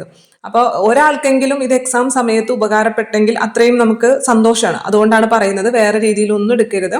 നിങ്ങൾ ഓർത്തു വെക്കാൻ വേണ്ടി മാത്രം പറയാണ്. ചാലുകളിൽ കൂടി ഒഴുക്കി വിട്ടിട്ട് പിന്നീട് കുടിവെള്ളത്തിൽ എത്തിച്ചേരുന്നത് തടയാൻ വേണ്ടി ഇത്തരത്തിലൊരു mobile faecal septage treatment plant കൊണ്ടുവന്ന നഗരസഭ ചാലക്കുടി. ഇനി മണ്ണിടിച്ചില്, ഉരുൾപൊട്ടൽ പോലുള്ള ദുരന്തങ്ങൾ വലിയ അളവിൽ കുറയ്ക്കാനും, നമുക്കൊരിക്കലും പ്രകൃതി ദുരന്തങ്ങളെ പൂർണ്ണമായിട്ടും ഒഴിവാക്കാൻ സാധ്യമല്ല അല്ലെ, അതിൻ്റെ അളവ്, അതിൻ്റെ വ്യാപ്തി കുറയ്ക്കാനും, അതേപോലെ തന്നെ പശ്ചിമഘട്ട പ്രദേശങ്ങളിൽ അധിവസിക്കുന്ന ജനങ്ങൾക്ക് ഭീതി കൂടാതെ ജീവിക്കാനും സംസ്ഥാന സർക്കാർ നവകേരളം കർമ്മ പദ്ധതിയുടെ ഭാഗമായി ഹരിത കേരളം മിഷന്റെ നേതൃത്വത്തിൽ ആരംഭിച്ച ക്യാമ്പയിനാണ് സുരക്ഷിതമാക്കാം പശ്ചിമഘട്ടം. ഒരു ക്യാമ്പയിനാണത്, സുരക്ഷിതമാക്കാം പശ്ചിമഘട്ടം എന്നുള്ളത്. അതായത് ഈ ദുരന്തങ്ങളുടെയൊക്കെ വ്യാപ്തി കുറയ്ക്കുക, അതേപോലെ തന്നെ ഈ പശ്ചിമഘട്ട പ്രദേശങ്ങളിൽ അധിവസിക്കുന്ന ജനങ്ങൾക്ക് ഭീതി കൂടാതെ ജീവിക്കുന്നതിനുള്ള ഒരു സാഹചര്യം ഒരുക്കുക. നമുക്കറിയാലോ, ഇപ്പോൾ ഈ വയനാട്ടിലൊക്കെ ഈ ദുരന്തം ഉണ്ടായതിനു ശേഷം ഈ പശ്ചിമഘട്ടത്തിലൊക്കെ ആ ഭാഗങ്ങളിലൊക്കെ താമസിക്കുന്നവർക്ക് വളരെ ഒരു പേടിയാണ്. 2 മഴ പെയ്ത് കഴിഞ്ഞാൽ അവർക്ക് രാത്രി ഉറങ്ങാൻ പറ്റാത്തൊരവസ്ഥയാണ്. അപ്പം അത്തരത്തിൽ ഈ ഭീതി കൂടാതെ ജീവിക്കുന്നതിനുമുള്ള ഒരു സാഹചര്യം ഒരുക്കുന്നതിന് വേണ്ടി സംസ്ഥാന സർക്കാർ നവകേരളം കർമ്മ പദ്ധതിയുടെ ഭാഗമായി ഹരിത കേരളം മിഷന്റെ നേതൃത്വത്തിൽ ആരംഭിച്ചിട്ടുള്ള ക്യാമ്പയിനാണ് സുരക്ഷിതമാക്കാം പശ്ചിമഘട്ടം എന്നുള്ളത്. രാജ്യത്താദ്യമായിട്ട് ആരോഗ്യ പ്രവർത്തകരുടെയും രോഗികളുടെയും ആശുപത്രികളുടെയും സുരക്ഷിതത്വം ഉറപ്പാക്കുന്നതിനായിട്ട് കോഡ് ഗ്രേ പ്രോട്ടോകോൾ പുറത്തിറക്കിയ സംസ്ഥാനം കേരളമാണ്. രാജ്യത്താദ്യമായിട്ട് ആരോഗ്യ പ്രവർത്തകരുടെയും രോഗികളുടെയും ആശുപത്രികളുടെയും സുരക്ഷിതത്വം ഉറപ്പാക്കുന്നതിനായിട്ട് കോഡ് ഗ്രേ പ്രോട്ടോകോൾ പുറത്തിറക്കിയ സംസ്ഥാനം കേരളമാണ്. നമ്മളൊക്കെ പേപ്പറിൽ വായിച്ചാണ് അല്ലേ, മാനസികാസ്വാസ്ഥ്യമുള്ള ഒരു വ്യക്തി വന്നിട്ട് ഒരു ഡോക്ടറെ കുത്തിക്കൊന്ന കേസൊക്കെ നമുക്ക് അറിയുന്നതാണ് അല്ലേ. അപ്പം അത്തരത്തിലുള്ള സാഹചര്യങ്ങൾ ഇല്ലാതിരിക്കാൻ വേണ്ടിയിട്ട് ഈ ആശുപത്രിയുടെയും ആശുപത്രിയിലെ ആരോഗ്യ പ്രവർത്തകരുടെയും രോഗികളുടെയും സുരക്ഷ ഉറപ്പാക്കാൻ വേണ്ടിയിട്ട് കോഡ് ഗ്രേ പ്രോട്ടോകോൾ പുറത്തിറക്കിയ സംസ്ഥാനം കേരളമാണ്. ഇനി കേന്ദ്ര സർക്കാരിൻ്റെ സ്മാർട്ട് സിറ്റി 2.0 പദ്ധതിയിലേക്ക് കേരളത്തിൽ നിന്നും തെരഞ്ഞെടുക്കപ്പെട്ട ഏക നഗരം തിരുവനന്തപുരമാണ്. കേന്ദ്ര സർക്കാരിൻ്റെ സ്മാർട്ട് സിറ്റി 2.0 പദ്ധതിയിലേക്ക്, കേന്ദ്ര സർക്കാരിൻ്റെ സ്മാർട്ട് സിറ്റി 2.0 പദ്ധതി, സ്മാർട്ട് സിറ്റി 1.0 പദ്ധതി ഉണ്ടായിരുന്നു. അതിനുശേഷമാണ് സ്മാർട്ട് സിറ്റി 2.0 പദ്ധതി ആരംഭിച്ചിരിക്കുന്നത്. ഈ 2ാം ഘട്ട പദ്ധതിയിലേക്ക്, സ്മാർട്ട് സിറ്റി 2.0 എന്നുള്ള ഈ 2ാം ഘട്ട പദ്ധതിയിലേക്ക് കേരളത്തിൽ നിന്നും തെരഞ്ഞെടുത്ത ഏക നഗരം എന്ന് പറയുന്നത് തിരുവനന്തപുരമാണ്. തിരുവനന്തപുരം നഗരത്തെ മാത്രമാണ് കേരളത്തിൽ നിന്ന് തെരഞ്ഞെടുത്തിട്ടുള്ളത്. സ്മാർട്ട് സിറ്റി 2.0 പദ്ധതിയുടെ ഭാഗമായിട്ട് തിരുവനന്തപുരത്ത് കൂടുതലും മാലിന്യ സംസ്കരണ പദ്ധതികൾക്കാണ് മുൻതൂക്കം നൽകുന്നത്. മാലിന്യ സംസ്കരണം എന്ന് പറയുമ്പോൾ തോടുകളൊക്കെ ശുചീകരിക്കുക, അതേപോലെ തന്നെ ഹരിതകർമ്മ സേനയുടെ പ്രവർത്തനങ്ങൾ കൂടുതൽ വിപുലീകരിക്കുക, മെച്ചപ്പെട്ട രീതിയിലുള്ള മാലിന്യ സംസ്കരണ പ്ലാന്റുകൾ സ്ഥാപിക്കുക. ഇതൊക്കെയാണ് ഈ സ്മാർട്ട് സിറ്റി 2.0 വഴി നമ്മുടെ തിരുവനന്തപുരത്ത് നടപ്പിലാക്കാൻ പോകുന്നത്. അപ്പോൾ കേരളത്തിൽ നിന്നും ഈ സ്മാർട്ട് സിറ്റി 2.0യിലേക്ക് വേണ്ടി തിരഞ്ഞെടുത്ത ഏക നഗരം തിരുവനന്തപുരമാണെന്നുള്ള കാര്യം ഓർത്തിരിക്കുക. അടുത്ത ക്വസ്റ്റ്യൻ നിങ്ങൾക്ക് അറിയുന്നതാണ്. ഏപ്രിൽ 1 മുതൽ കേരളത്തിൽ പ്രാബല്യത്തിൽ വന്ന പുതുക്കിയ തൊഴിലുറപ്പ് വേതനം എത്രയാണെന്നുള്ളത്. പുതുക്കിയ തൊഴിലുറപ്പ് വേതനം 346 രൂപയാണ്. മുമ്പത്തെ വേതനം നമുക്ക് പഠിക്കാൻ എളുപ്പമായിരുന്നു, ഫാൻസി നമ്പർ ആയിരുന്നു അല്ലെ, 333 ആയിരുന്നു അതിന് മുമ്പുണ്ടായിരുന്ന വേതനം. നിലവിൽ ഇപ്പോൾ എത്ര രൂപയാണ്? 346 രൂപയാണ് തൊഴിലുറപ്പ് വേതനം, 346 രൂപ. എന്നാൽ ഏറ്റവും കൂടുതൽ വേതനം ഏത് സംസ്ഥാനത്താണ്? അത് ഹരിയാനയിലാണ് അല്ലെ. തൊഴിലുറപ്പിന് ഏറ്റവും കൂടുതൽ വേതനം ഹരിയാനയിലാണ്. അത് 374 രൂപയാണ്. 374 രൂപയാണ്. 3ഉം 4ഉം അതിൻ്റെ കൂട്ടിയതല്ലേ 7 എന്ന് പറയുന്നത്. 374 രൂപയാണ് ഹരിയാനയിൽ. കേരളത്തിൽ 346 രൂപയാണ്. കേരളത്തിൽ 346 രൂപയാണെന്നുള്ള കാര്യം ഓർത്തിരിക്കുക, PYക്ക് ചോദിച്ചിട്ടുണ്ട് അത്. ഇനി അർഹരായിട്ടുള്ള മുഴുവൻ വിദ്യാർത്ഥികളെയും വോട്ടർമാരാക്കിയ രാജ്യത്തെ ആദ്യത്തെ ജില്ല കണ്ണൂരാണ്. അർഹരായ മുഴുവൻ വിദ്യാർത്ഥികളെയും വോട്ടർമാരാക്കിയ രാജ്യത്തെ തന്നെ ആദ്യത്തെ ജില്ല കണ്ണൂരാണ്. കണ്ണൂർ എന്ന് പറഞ്ഞാൽ കുറച്ചും കൂടി പൊളിറ്റിക്സ് അല്ലെ, നമ്മുടെ രാഷ്ട്രീയപരമായിട്ട് കുറച്ചും കൂടി ഇതായി നിൽക്കുന്ന ഒരു ജില്ലയാണല്ലോ. അപ്പം അങ്ങനെ ചിന്തിച്ചാൽ നമുക്ക് പെട്ടെന്ന് കിട്ടുമല്ലോ. രാജ്യത്ത് തന്നെ ആദ്യമായിട്ട് അർഹരായിട്ടുള്ള മുഴുവൻ വിദ്യാർത്ഥികളെയും വോട്ടർമാരാക്കിയ ആദ്യത്തെ ജില്ല ഏതാണ്? കണ്ണൂരാണ്. അടുത്തത്, കേരളത്തിൽ വലിയ വീടുകൾക്കും കെട്ടിടങ്ങൾക്കും ഈടാക്കുന്ന ആഡംബര നികുതിയുടെ പുതിയ പേര് അധിക നികുതി എന്നുള്ളതാണ്. നമ്മൾ മുമ്പ് 3000 സ്ക്വയർ ഫീറ്റിൽ കൂടുതലുള്ള വീടുകൾക്ക് ലക്ഷറി ടാക്സ് അടയ്ക്കുക, ആഡംബര നികുതി അടയ്ക്കാന്നാണ് പറയുക. ഇപ്പൊ ആഡംബര നികുതി അഥവാ ലക്ഷറി ടാക്സ് മാറ്റിയിട്ട് ഇപ്പൊ അതിനെ അധിക നികുതി എന്നാണ് പറയുന്നത്. അധിക നികുതിയൊക്കെ സെയിം തന്നെ, പക്ഷെ പുതുക്കിയ പേരെന്താണ്? അത് അധിക നികുതി. ആഡംബര നികുതി അഥവാ ലക്ഷറി ടാക്സ് എന്നുള്ള പേരൊക്കെ എടുത്ത് മാറ്റിയിട്ട് ഇപ്പൊ അധിക നികുതി എന്നാണ് പറയുക. വലിയ വീടുകൾക്കും അതുപോലെ തന്നെ കെട്ടിടങ്ങൾക്കുമാണ് ഈ അധിക നികുതി ഏർപ്പാടാക്കുന്നത്. ഇത് നമ്മുടെ കേരള കെട്ടിട നികുതി ഭേദഗതി ബില്ല് 2023 പ്രകാരമാണ്. അത്ര ഇമ്പോർട്ടൻ്റ് അല്ല, ഒന്ന് ജസ്റ്റ് ഓർത്തിരുന്നാൽ മതി. അടുത്തത്, 2024 ഏപ്രിലിൽ അടച്ചുപൂട്ടിയ കേരളത്തിലെ കേന്ദ്ര പൊതുമേഖലാ സ്ഥാപനം ഹിൽ ഇന്ത്യ ലിമിറ്റഡ് ആണ്. ഹിൽ ഇന്ത്യ ലിമിറ്റഡ് അതൊരു കേന്ദ്ര പൊതുമേഖലാ സ്ഥാപനമാണ് ഹിൽ ഇന്ത്യ ലിമിറ്റഡ് എന്നുള്ളത്. ഇത് നമ്മുടെ ഇതുണ്ടല്ലോ, എന്താണ് ഈ പെസ്റ്റിസൈഡ്, കീടനാശിനികളുടെ നിർമ്മാണ മേഖലയിൽ 1954 സ്ഥാപിച്ച ഒരു പൊതുമേഖലാ സ്ഥാപനമാണ്, കേന്ദ്ര പൊതുമേഖലാ സ്ഥാപനമാണ്. ഇപ്പൊ അതെന്തായി? അടച്ചുപൂട്ടി, അതിന്റെ പ്രവർത്തനം നിർത്തി. കളമശ്ശേരിക്കടുത്ത് ഏലൂർ ഉദ്യോഗ മണ്ഡലിലാണ് ഹിൽ ഇന്ത്യ ലിമിറ്റഡ് പ്രവർത്തിച്ചിരുന്നത്. ഹിൽ ഇന്ത്യ ലിമിറ്റഡ് പ്രവർത്തിച്ചിരുന്നത്. ഇപ്പം അത് നിലവിൽ അടച്ചുപൂട്ടി. 2024 ഏപ്രിലിൽ സംസ്ഥാനത്തെ കളിസ്ഥലമില്ലാത്ത വിദ്യാലയങ്ങൾ അടച്ചുപൂട്ടണമെന്നുള്ള ഉത്തരവിറക്കിയ ഹൈക്കോടതി കേരള ഹൈക്കോടതിയാണ്. സംസ്ഥാനത്ത് കളിസ്ഥലങ്ങളില്ലാത്ത വിദ്യാലയങ്ങൾ അടച്ചുപൂട്ടണം അല്ലേ? നമ്മളൊക്കെ പഠിക്കുന്ന സമയത്ത് വിദ്യാലയങ്ങളിൽ വലിയൊരു ഗ്രൗണ്ട് ഉണ്ടാവില്ലേ, നമുക്ക് ഓടിച്ചാടി കളിക്കാൻ വേണ്ടി. പക്ഷെ ഇപ്പോൾ നിലവിൽ പല വിദ്യാലയങ്ങളിലും അത്തരത്തിലുള്ള പുതുതായി വരുന്ന വിദ്യാലയങ്ങളിലാണ് ഇത്തരത്തിൽ ഒരു കളിസ്ഥലം ഇല്ല. അപ്പൊ അതുകൊണ്ട് തന്നെ കളിസ്ഥലങ്ങളില്ലാത്ത വിദ്യാലയങ്ങൾ അടച്ചുപൂട്ടണം എന്ന് പറഞ്ഞ ഹൈക്കോടതി നമ്മുടെ കേരള ഹൈക്കോടതിയാണ്. അടുത്ത ചോദ്യം, സംസ്ഥാനത്തെ ആദ്യ ട്രാൻസ്ജെൻഡർ മാതൃകാ പോളിംഗ് ബൂത്ത് ആയിട്ടുള്ള റെയിൻബോ ബൂത്ത് ഒരുക്കിയ ജില്ലാ ഭരണകൂടം തിരുവനന്തപുരമാണ്. സംസ്ഥാനത്തെ ആദ്യത്തെ ട്രാൻസ്ജെൻഡർ മാതൃകാ പോളിംഗ് ബൂത്ത് ആണ് റെയിൻബോ ബൂത്ത് എന്നുള്ളത്. നമുക്കറിയാലേ, റെയിൻബോ എന്നുള്ള പേര് തന്നെ, മഴവില്ല്, ട്രാൻസ്ജെൻഡേഴ്സുമായി ബന്ധപ്പെട്ട എല്ലാ പദ്ധതികളും നമ്മൾ റെയിൻബോ, അതായത് മഴവില്ല് എന്നുള്ള പദ്ധതി തന്നെ ട്രാൻസ്ജെൻഡേഴ്സിന്റെ സമഗ്ര പദ്ധതിയാണ്. അതായത് ട്രാൻസ്ജെൻഡേഴ്സിന് വേണ്ടി ഒരുപാട് പദ്ധതികൾ കേരള സർക്കാർ കൊണ്ടുവന്നിട്ടുണ്ട്. ഈ പദ്ധതികളെല്ലാം തന്നെ സംയോജിപ്പിച്ചുകൊണ്ട് ഒരൊറ്റ കുടക്കീഴിൽ ആണ് കൊണ്ടുവന്ന പദ്ധതിയാണ് മഴവില്ല് പദ്ധതി. അപ്പൊ റെയിൻബോ, മഴവില്ല് എന്നുള്ളത് ഈ ട്രാൻസ്ജെൻഡേഴ്സുമായി ബന്ധപ്പെട്ടതാണെന്ന് ഓർത്തിരിക്കുക. അപ്പൊ റെയിൻബോ ബൂത്ത് എന്നുള്ളത് ട്രാൻസ്ജെൻഡർ മാതൃകാ പോളിംഗ് ബൂത്ത് ആണ് റെയിൻബോ ബൂത്ത്. അതൊരുക്കിയ ജില്ലാ ഭരണകൂടം തിരുവനന്തപുരമാണ്. അതേപോലെ അടുത്തത് ഇമ്പോർട്ടൻ്റ് ആണ്, രാജ്യത്തെ ആദ്യത്തെ ട്രാൻസ്ഷിപ്മെന്റ് തുറമുഖമാണ് വിഴിഞ്ഞം തുറമുഖം. അപ്പൊ എന്താണ് ട്രാൻസ്ഷിപ്മെന്റ് തുറമുഖം എന്ന് വെച്ച് കഴിഞ്ഞാല് മദർ പോർട്ട് എന്ന് പറയുന്നത് എന്താണ്? വലിയ ഷിപ്പുകൾ ഉണ്ടാവുമല്ലോ. വലിയ ഷിപ്പുകൾക്ക് എല്ലാ തുറമുഖത്തേക്കും വരാൻ പറ്റില്ല. കാരണം എന്താണ്? അത് കറക്റ്റായിട്ട് അത് ഇതിടാൻ അല്ലെ, നമ്മുടെ നങ്കൂരം ഇടാനും അത് അടുപ്പിക്കാനും പറ്റുന്ന തുറമുഖങ്ങളിലേക്ക് മാത്രമേ വലിയ കപ്പലുകൾ വരുള്ളൂ. വലിയ കപ്പലുകൾ വരുന്നുണ്ടെങ്കിൽ തുറമുഖത്തിന് അത്രയ്ക്കും ആഴം വേണം. ആഴമുണ്ടെങ്കിൽ മാത്രമേ ആ തുറമുഖത്തേക്ക് വലിയ കപ്പലുകൾക്ക് വരാൻ പറ്റുള്ളൂ. ഈ വലിയ കപ്പലുകളെയാണ് നമ്മൾ എന്തെന്ന് പറയാം? മദർഷിപ്പുകൾ എന്ന് പറയാം. അപ്പൊ ഈ മദർഷിപ്പുകൾക്ക് വരാൻ പറ്റിയ തുറമുഖമാണ് വിഴിഞ്ഞം പോർട്ട് എന്ന് പറയുന്നത്. അതായത് നമുക്ക് ട്രാൻസ്ഷിപ്മെന്റ് എന്ന് പറയുമ്പോൾ ചെറിയ കപ്പലുകളിൽ സാധനങ്ങൾ കൊണ്ടുവന്നിട്ട് ഈ വലിയ കപ്പലുകളിലേക്ക് നമുക്ക് മാറ്റാൻ പറ്റും അല്ലെ, അങ്ങോട്ട് മാറ്റി സ്ഥാപിക്കാൻ. ഇപ്പോൾ ചെറിയ കപ്പലുകളിലൊന്നും തന്നെ നമുക്കിപ്പോൾ ഒരു രാജ്യത്തു നിന്നും, ഇന്ത്യയിൽ നിന്നും മറ്റു രാജ്യങ്ങളിലേക്ക് കയറ്റുമതി ചെയ്യാൻ ബുദ്ധിമുട്ടാണ്. ചെറിയ കപ്പലുകളിൽ കൊണ്ടുപോകാൻ പറ്റുമോ? അതിന് വലിയ കപ്പലുകൾ വേണം, മദർഷിപ്പുകൾ വേണം. അപ്പൊ ഈ മദർഷിപ്പുകളിലേക്ക് ഉള്ള സാധനങ്ങൾ എന്ത് ചെയ്യും? മറ്റുള്ള തുറമുഖങ്ങളിൽ നിന്നും ചെറിയ ഷിപ്പുകളിൽ ഇങ്ങോട്ട് കൊണ്ടുവരും, വിഴിഞ്ഞത്തേക്ക് കൊണ്ടുവരും. അങ്ങനെ വിഴിഞ്ഞത്തെത്തിയിട്ട് ഈ ചെറിയ ഷിപ്പുകളിൽ വെച്ചിട്ട് നിന്ന് ഈ മദർഷിപ്പിലേക്ക്, ഈ വലിയ ഷിപ്പിലേക്ക് സാധനങ്ങൾ മാറ്റും. അതുകൊണ്ടാണ് അതിനെന്തെന്ന് പറയുന്നത്? ട്രാൻസ്ഷിപ്മെന്റ് തുറമുഖം എന്ന് പറയുന്നത്. അപ്പൊ ഇന്ത്യയിൽ തന്നെ ആദ്യത്തെ ട്രാൻസ്ഷിപ്മെന്റ് തുറമുഖമാണ് വിഴിഞ്ഞം തുറമുഖം എന്ന് പറയുന്നത്. അതേപോലെ തന്നെ ഐക്യരാഷ്ട്രസഭയ്ക്ക് കീഴിലുള്ള ഇന്റർനാഷണൽ മാരിടൈം ഓർഗനൈസേഷൻ നിർദ്ദേശിക്കുന്ന ISPS അംഗീകാരം ലഭിച്ചിട്ടുള്ള കേരളത്തിലെ തുറമുഖമാണ് വിഴിഞ്ഞം തുറമുഖം എന്നുള്ളത്. ഐക്യരാഷ്ട്രസഭയ്ക്ക് കീഴിലുള്ള ഇന്റർനാഷണൽ മാരിടൈം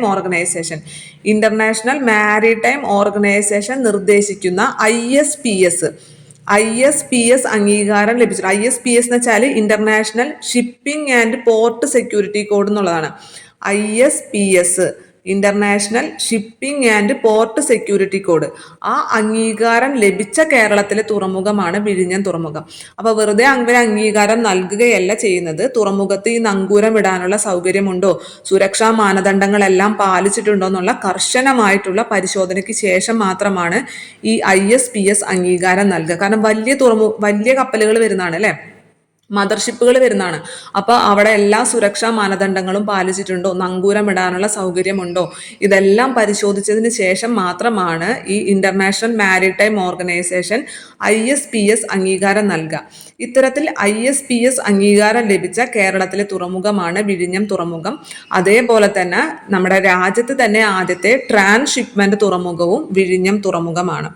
രാജ്യത്താദ്യമായിട്ട് തദ്ദേശീയമായി വികസിപ്പിച്ചെടുത്ത സോഫ്റ്റ്വെയറിൽ പ്രവർത്തിക്കുന്ന തുറമുഖ നാവിഗേഷൻ സെന്റർ നിലവിൽ വരുന്നതും വിഴിഞ്ഞത്താണ്.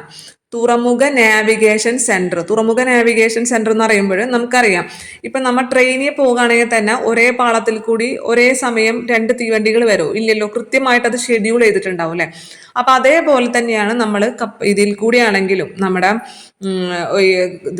സമുദ്രത്തിൽ കൂടിയാണെങ്കിലും കറക്റ്റായിട്ട് അവിടെ ഒരു ടൈം ഉണ്ട്. നമ്മളെ ഇന്റർനാഷണൽ ടൈം അല്ലാതെ ഒരു ഇന്റർനാഷണൽ മാരിടൈം ഉണ്ട്. മാരിടൈം എന്ന് വെച്ച് കഴിഞ്ഞാൽ ഈ കപ്പലുകളിൽ ഫോളോ ചെയ്യുന്ന ഒരു ടൈം സോൺ ഉണ്ട് കൃത്യമായിട്ട്.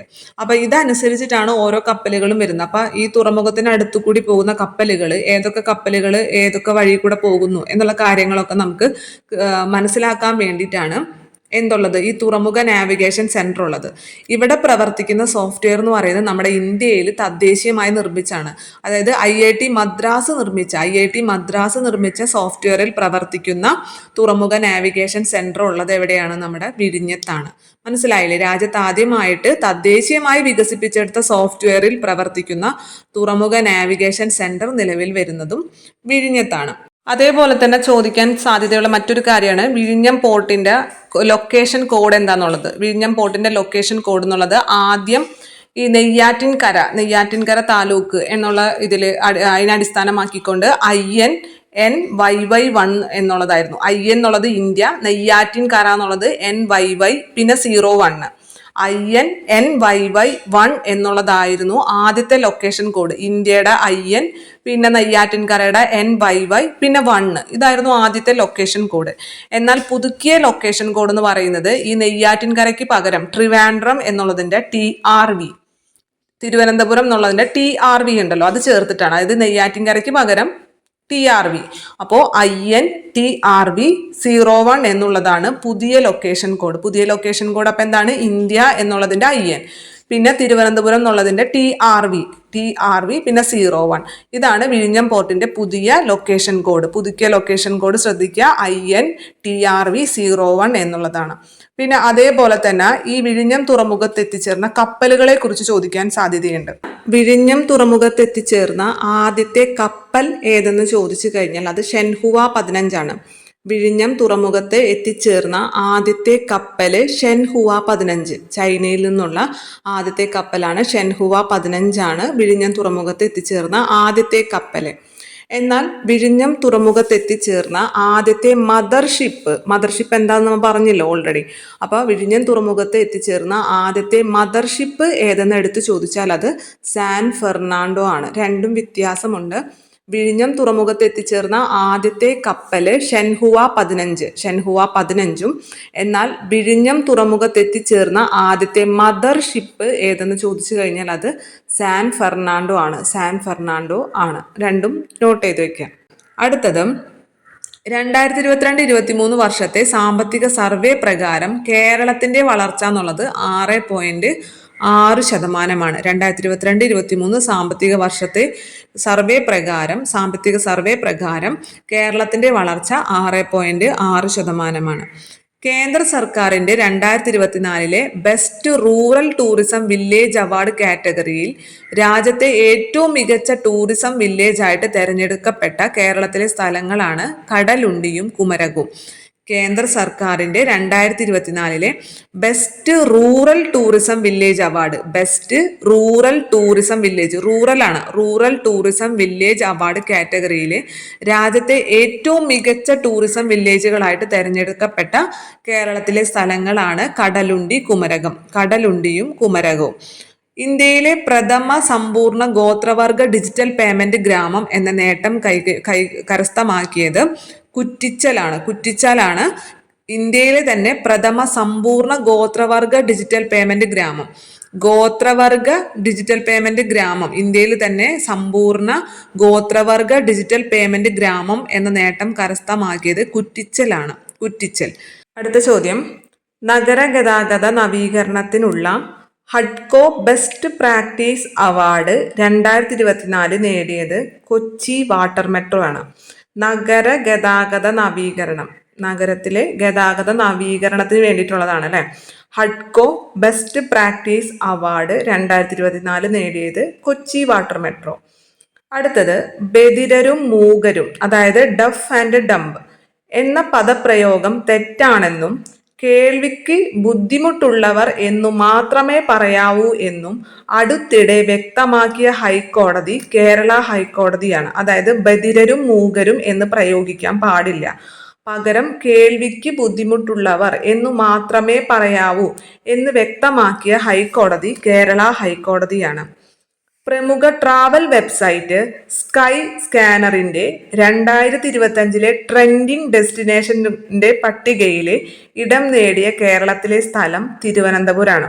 അപ്പൊ തിരുവനന്തപുരം നമ്മൾ മുമ്പ് ഓൾറെഡി ഒരു കാര്യം പറഞ്ഞു അല്ലെ, കേന്ദ്ര സർക്കാരിന്റെ സ്മാർട്ട് സിറ്റി പദ്ധതിയിലേക്ക് ഇടം നേടിയ കേരളത്തിൽ നിന്നുള്ള നഗരം തിരുവനന്തപുരമാണെന്ന് പറഞ്ഞു. അതേപോലെ തന്നെ പ്രമുഖ ട്രാവൽ വെബ്സൈറ്റിന്റെ പ്രമുഖ ട്രാവൽ വെബ്സൈറ്റ് ആണ് സ്കൈ സ്കാനർ എന്നുള്ളത്.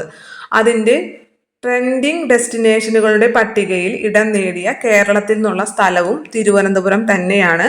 പട്ടികയിൽ 10ാം സ്ഥാനത്താണ് തിരുവനന്തപുരം ഇടം നേടിയിട്ടുള്ളത്. അടുത്തത്, സംസ്ഥാനത്തെ വ്യാപാര സ്ഥാപനങ്ങളിലെ പരിശോധനകൾ സുതാര്യമാക്കുന്നതിനായിട്ട് കേരള സർക്കാർ നടപ്പിലാക്കുന്ന കേന്ദ്രീകൃത ഓൺലൈൻ പരിശോധനാ സംവിധാനമാണ് KSIS എന്നുള്ളത്. എന്നുള്ളത് കേരളം നമുക്ക് കിട്ടൂല്ലേ, സിസ് എന്താന്ന് വെച്ചാൽ സെൻട്രൽ ഇൻസ്പെക്ഷൻ സിസ്റ്റം എന്നുള്ളതാണ് സിസ്. അതായത് സംസ്ഥാനത്തുള്ള വ്യാപാര സ്ഥാപനങ്ങളിലെ പരിശോധനകൾ നമുക്കറിയാലേ, ഈ അളവ് തൂക്കവുമായി ബന്ധപ്പെട്ട് നമ്മൾ സാധനങ്ങളൊക്കെ കൊടുക്കുമ്പോൾ കൃത്യമായിട്ടാണോ വെയിറ്റ് നൽകുന്നത് എന്നൊക്കെ അറിയാൻ വേണ്ടി ലീഗൽ മെട്രോളജി വകുപ്പൊക്കെ പലതരത്തിലുള്ള പരിശോധനകൾ നടത്താറുണ്ട്. അതേപോലെ തന്നെ മലിനീകരണ നിയന്ത്രണ ബോർഡൊക്കെ പരിശോധനകൾ നമ്മുടെ ഷോപ്പുകളിൽ, വ്യവസായ സ്ഥാപനങ്ങളിൽ നടത്താറുണ്ട് അല്ലെ, വ്യാപാര സ്ഥാപനങ്ങളിൽ നടത്താറുണ്ട്. അപ്പൊ ഇത്തരത്തില് സംസ്ഥാനത്തെ വ്യാപാര സ്ഥാപനങ്ങളിലെ പരിശോധനകളെല്ലാം തന്നെ സുതാര്യമാക്കുന്നതിന് വേണ്ടി കേരള സർക്കാർ നടപ്പിലാക്കുന്ന ഒരു കേന്ദ്രീകൃത ഓൺലൈൻ പരിശോധനാ സംവിധാനമാണ് KSIS എന്നുള്ളത്. Kerala central inspection system. തദ്ദേശ സ്വയംഭരണ വകുപ്പ്, ഫാക്ടറീസ് ആൻഡ് ബോയിലേഴ്സ് വകുപ്പ്, തൊഴിൽ വകുപ്പ്, ലീഗൽ മെട്രോളജി വകുപ്പ്, മലിനീകരണ നിയന്ത്രണ ബോർഡ് എന്നീ 5 വകുപ്പുകൾ സംയോജിച്ചുകൊണ്ടാണ് ഇത്തരത്തിലൊരു കേന്ദ്രീകൃത പരിശോധനാ സംവിധാനം പ്രവർത്തിക്കുന്നത്. ഇനി സംസ്ഥാനത്തെ പ്രീ സ്കൂൾ മേഖലയിൽ ശാസ്ത്രീയ പരിശീലനം നേടിയ ആയമാരെ വാർത്തെടുക്കുന്നതിനായിട്ട് പൊതുവിദ്യാഭ്യാസ വകുപ്പ് ആരംഭിച്ചിട്ടുള്ള ഒരു പുതിയ കോഴ്സാണ് diploma in child care and pre school management എന്നുള്ളത്. നമുക്കറിയാലേ, ഈ പ്രീ സ്കൂളുകൾ LKG UKG പോലുള്ള KG സെഷനുകളിലെല്ലാം തന്നെ ടീച്ചർമാർക്കൊപ്പം തന്നെ ആയമാർ കൂടി ഉണ്ടായിരിക്കും. കുട്ടികളുടെ കാര്യങ്ങൾ ശ്രദ്ധിക്കാൻ വേണ്ടിയിട്ട് ആയമാരുണ്ടാവും. അപ്പൊ ഇത്തരത്തിലുള്ള ആയമാരെ, പരിശീലനം നേടിയിട്ടുള്ള ആയമാരെ വാർത്തെടുക്കുക, ശാസ്ത്രീയമായിട്ട് കുട്ടികളെ എങ്ങനെ മാനേജ് ചെയ്യണം, സൈക്കോളജിക്കലായിട്ട് അല്ലെ. നമുക്കറിയാം ചില ആയമാരൊക്കെ കുട്ടികളോട് വളരെ മോശമായിട്ടാണ് അല്ലെ പെരുമാറുക. കാരണം ഈ KG പഠിക്കുന്ന കുട്ടികൾക്ക് എന്ന് പറയുന്നത് ചിലപ്പോൾ അവർക്ക് ഇടയ്ക്കിടയ്ക്ക് ബാത്റൂമിൽ പോകേണ്ടതായിട്ട് വരും അല്ലെ, അങ്ങനത്തെ പല പ്രശ്നങ്ങളുണ്ടാവും. ഭക്ഷണം കഴിക്കാതെ വരും, ചിലപ്പോൾ ഭക്ഷണം കഴിച്ച് ചിലപ്പോൾ ഛർദ്ദിക്കും.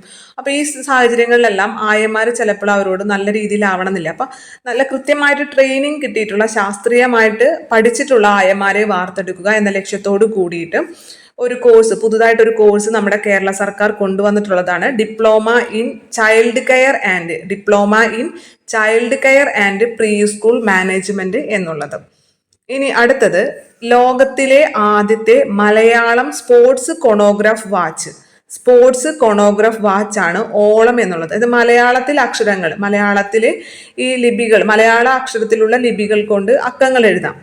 അത്തരത്തിലൊരു വാച്ച് ആദ്യമായിട്ട് ഈ വാച്ച് പ്രേമികളുടെ കൂട്ടായ്മയായിട്ടുള്ള ടൈം ഗ്രാഫറാണ് പുറത്തിറക്കിയിട്ടുള്ളത്. ആ വാച്ചിന്റെ പേര് ഓളം എന്നുള്ളതാണ്. ഓളം, നിങ്ങൾക്ക് മനസ്സിലായോ? ഒരു വാച്ച്, ആ വാച്ചിന്റെ പ്രത്യേകത എന്താണ്? മലയാളത്തിലാണല്ലോ അത്.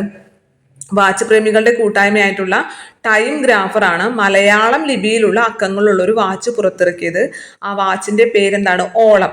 ഓളം ഓർക്കാൻ ബുദ്ധിമുട്ടുണ്ടാവില്ല. നമ്മൾ പലപ്പോഴും മലയാളത്തിലുള്ള ചില വാക്കുകളുടെയൊക്കെ അർത്ഥങ്ങളൊക്കെ നമ്മൾ സെർച്ച് ചെയ്യുമ്പോൾ അല്ലെ നമുക്ക് ഓളം എന്നുള്ള ഇതിലായിരിക്കില്ലേ കിട്ടാം. അപ്പോൾ ഓളം എന്നുള്ളതാണ് ആ വാച്ചിന്റെ പേരും. അടുത്തത്, എല്ലാവർക്കും ഭൂമി, എല്ലാ ഭൂമിക്കും രേഖ, എല്ലാ സേവനങ്ങളും സ്മാർട്ട്. എല്ലാവർക്കും ഭൂമി, എല്ലാ ഭൂമിക്കും രേഖ, എല്ലാ സേവനങ്ങളും സ്മാർട്ട് എന്ന ലക്ഷ്യവുമായിട്ട് സംസ്ഥാന സർക്കാർ ആരംഭിച്ച പുതിയൊരു സംയോജിത പോർട്ടലാണ് എൻ്റെ ഭൂമി എന്നുള്ളത്. എൻ്റെ ഭൂമി, ഭൂമിയെക്കുറിച്ച് എല്ലാ രേഖകളും ഉണ്ടായിരിക്കാം. അതായത് എല്ലാവർക്കും ഭൂമി വേണം, ആ ഭൂമിക്കെല്ലാം കൃത്യമായിട്ടുള്ള രേഖകൾ ഉണ്ടായിരിക്കണം.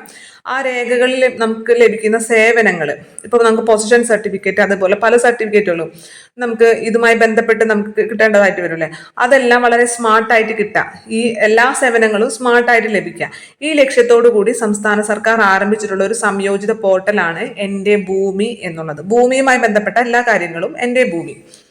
അടുത്തത്, 2024 ഒക്ടോബറിൽ തൃശൂർ ജില്ലയിലെ സ്വർണ്ണാഭരണ നിർമ്മാണ യൂണിറ്റുകളിലും കടകളിലും GST വകുപ്പിന്റെ നേതൃത്വത്തിൽ നടപ്പിലാക്കിയ ഒരു പരിശോധനയാണ് ഓപ്പറേഷൻ ടൊറേഡൽ ഓറോ എന്നുള്ളത്. ഓപ്പറേഷൻ ടൊറേഡൽ ഓറോ, നമുക്ക് കേൾക്കാത്തൊരു പേരാണല്ലേ. പക്ഷെ നമുക്ക് ഓറം എന്നുള്ളത് എന്തിന്റെ ശാസ്ത്രീയ നാമമാണ്? സ്വർണത്തിന്റെ ശാസ്ത്രീയ നാമമാണ് അല്ലെ. ഓറം എന്നുള്ളത് AURUM, ഓറം. അപ്പൊ നമുക്ക് അത് വെച്ച് കണക്ട് ചെയ്യാലോ. ഓപ്പറേഷൻ ടൊറേഡൽ ഓറോ എന്നുള്ളത് GST വകുപ്പ് തൃശൂർ ജില്ലയിലെ സ്വർണ്ണാഭരണ നിർമ്മാണ യൂണിറ്റുകളിലും അതുപോലെ തന്നെ കടകളിലും GST വകുപ്പ് നടത്തിയിട്ടുള്ള ഒരു പരിശോധനയാണ് ഓപ്പറേഷൻ ടൊറേഡൽ ഓറോ എന്നുള്ളത്. ഇനി ഇന്ത്യയിലെ ആദ്യത്തെ സഹകരണ ഔഷധ സസ്യ സംസ്കരണ കേന്ദ്രം, ഇന്ത്യയിലെ ആദ്യത്തെ സഹകരണ ഔഷധ സസ്യ സംസ്കരണ കേന്ദ്രം നിലവിൽ വരുന്നത് മറ്റത്തൂർ തൃശ്ശൂരാണ്. മറ്റത്തൂർ തൃശ്ശൂർ. സംസ്ഥാനത്തെ ഔഷധ സസ്യ ബോർഡും കേരള വന ഗവേഷണ കേന്ദ്രവും ഔഷധിയുമായിട്ട് സഹകരിച്ചിട്ടാണ് ഇങ്ങനെ ഒരു പദ്ധതി വരുന്നത്. ഇന്ത്യയിലെ തന്നെ ആദ്യത്തെ സഹകരണ ഔഷധ സസ്യ സംസ്കരണ കേന്ദ്രം മറ്റത്തൂർ തൃശ്ശൂരാണ്. ഡിജിറ്റൽ സർവേ പൂർത്തിയാക്കിയ രാജ്യത്തെ തന്നെ ആദ്യത്തെ ഗ്രാമം ഉജ്ജാർ ഉളുവാർ, കാസർഗോഡ്.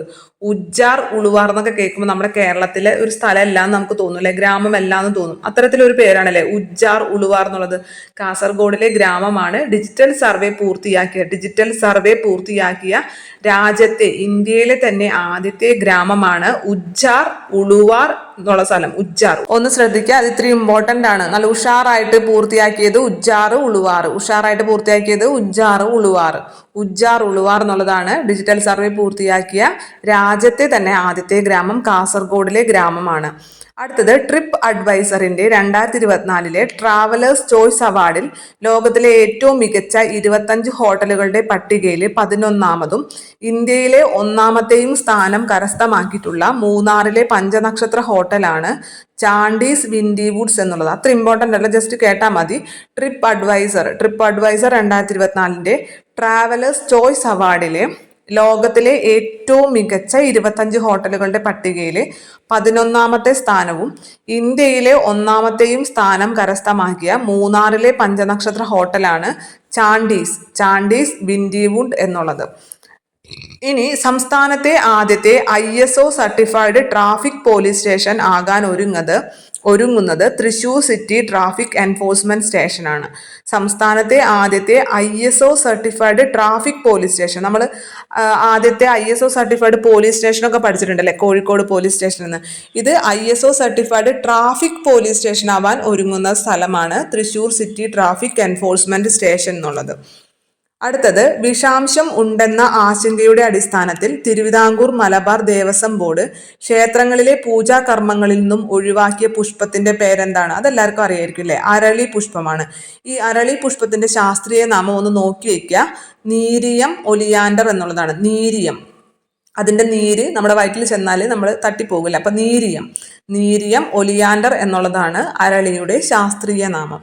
ഇനി അടുത്തത് ഇമ്പോർട്ടൻ്റ് ആണ്. പ്രാഥമിക സഹകരണ ബാങ്കുകളുടെ സാമ്പത്തിക അച്ചടക്കവും പ്രവർത്തനവും വിലയിരുത്തി റേറ്റിംഗ് നിശ്ചയിക്കാൻ ഒരുങ്ങുന്ന ബാങ്കാണ് കേരള ബാങ്ക്. സഹകരണ മേഖലയിലെ ബാങ്കുകളുടെ സാമ്പത്തിക അച്ചടക്കവും പ്രവർത്തനവും വിലയിരുത്തിക്കൊണ്ട് റേറ്റിംഗ് നിശ്ചയിക്കാൻ ഒരുങ്ങുന്ന ബാങ്ക് കേരള ബാങ്കാണ്. ഒന്നുകൂടി പറയാം. പ്രാഥമിക സഹകരണ ബാങ്കുകളുടെ സാമ്പത്തിക അച്ചടക്കവും പ്രവർത്തനവും വിലയിരുത്തിക്കൊണ്ട് റേറ്റിംഗ് നിശ്ചയിക്കാൻ ഒരുങ്ങുന്ന ബാങ്ക് കേരള ബാങ്കാണ്.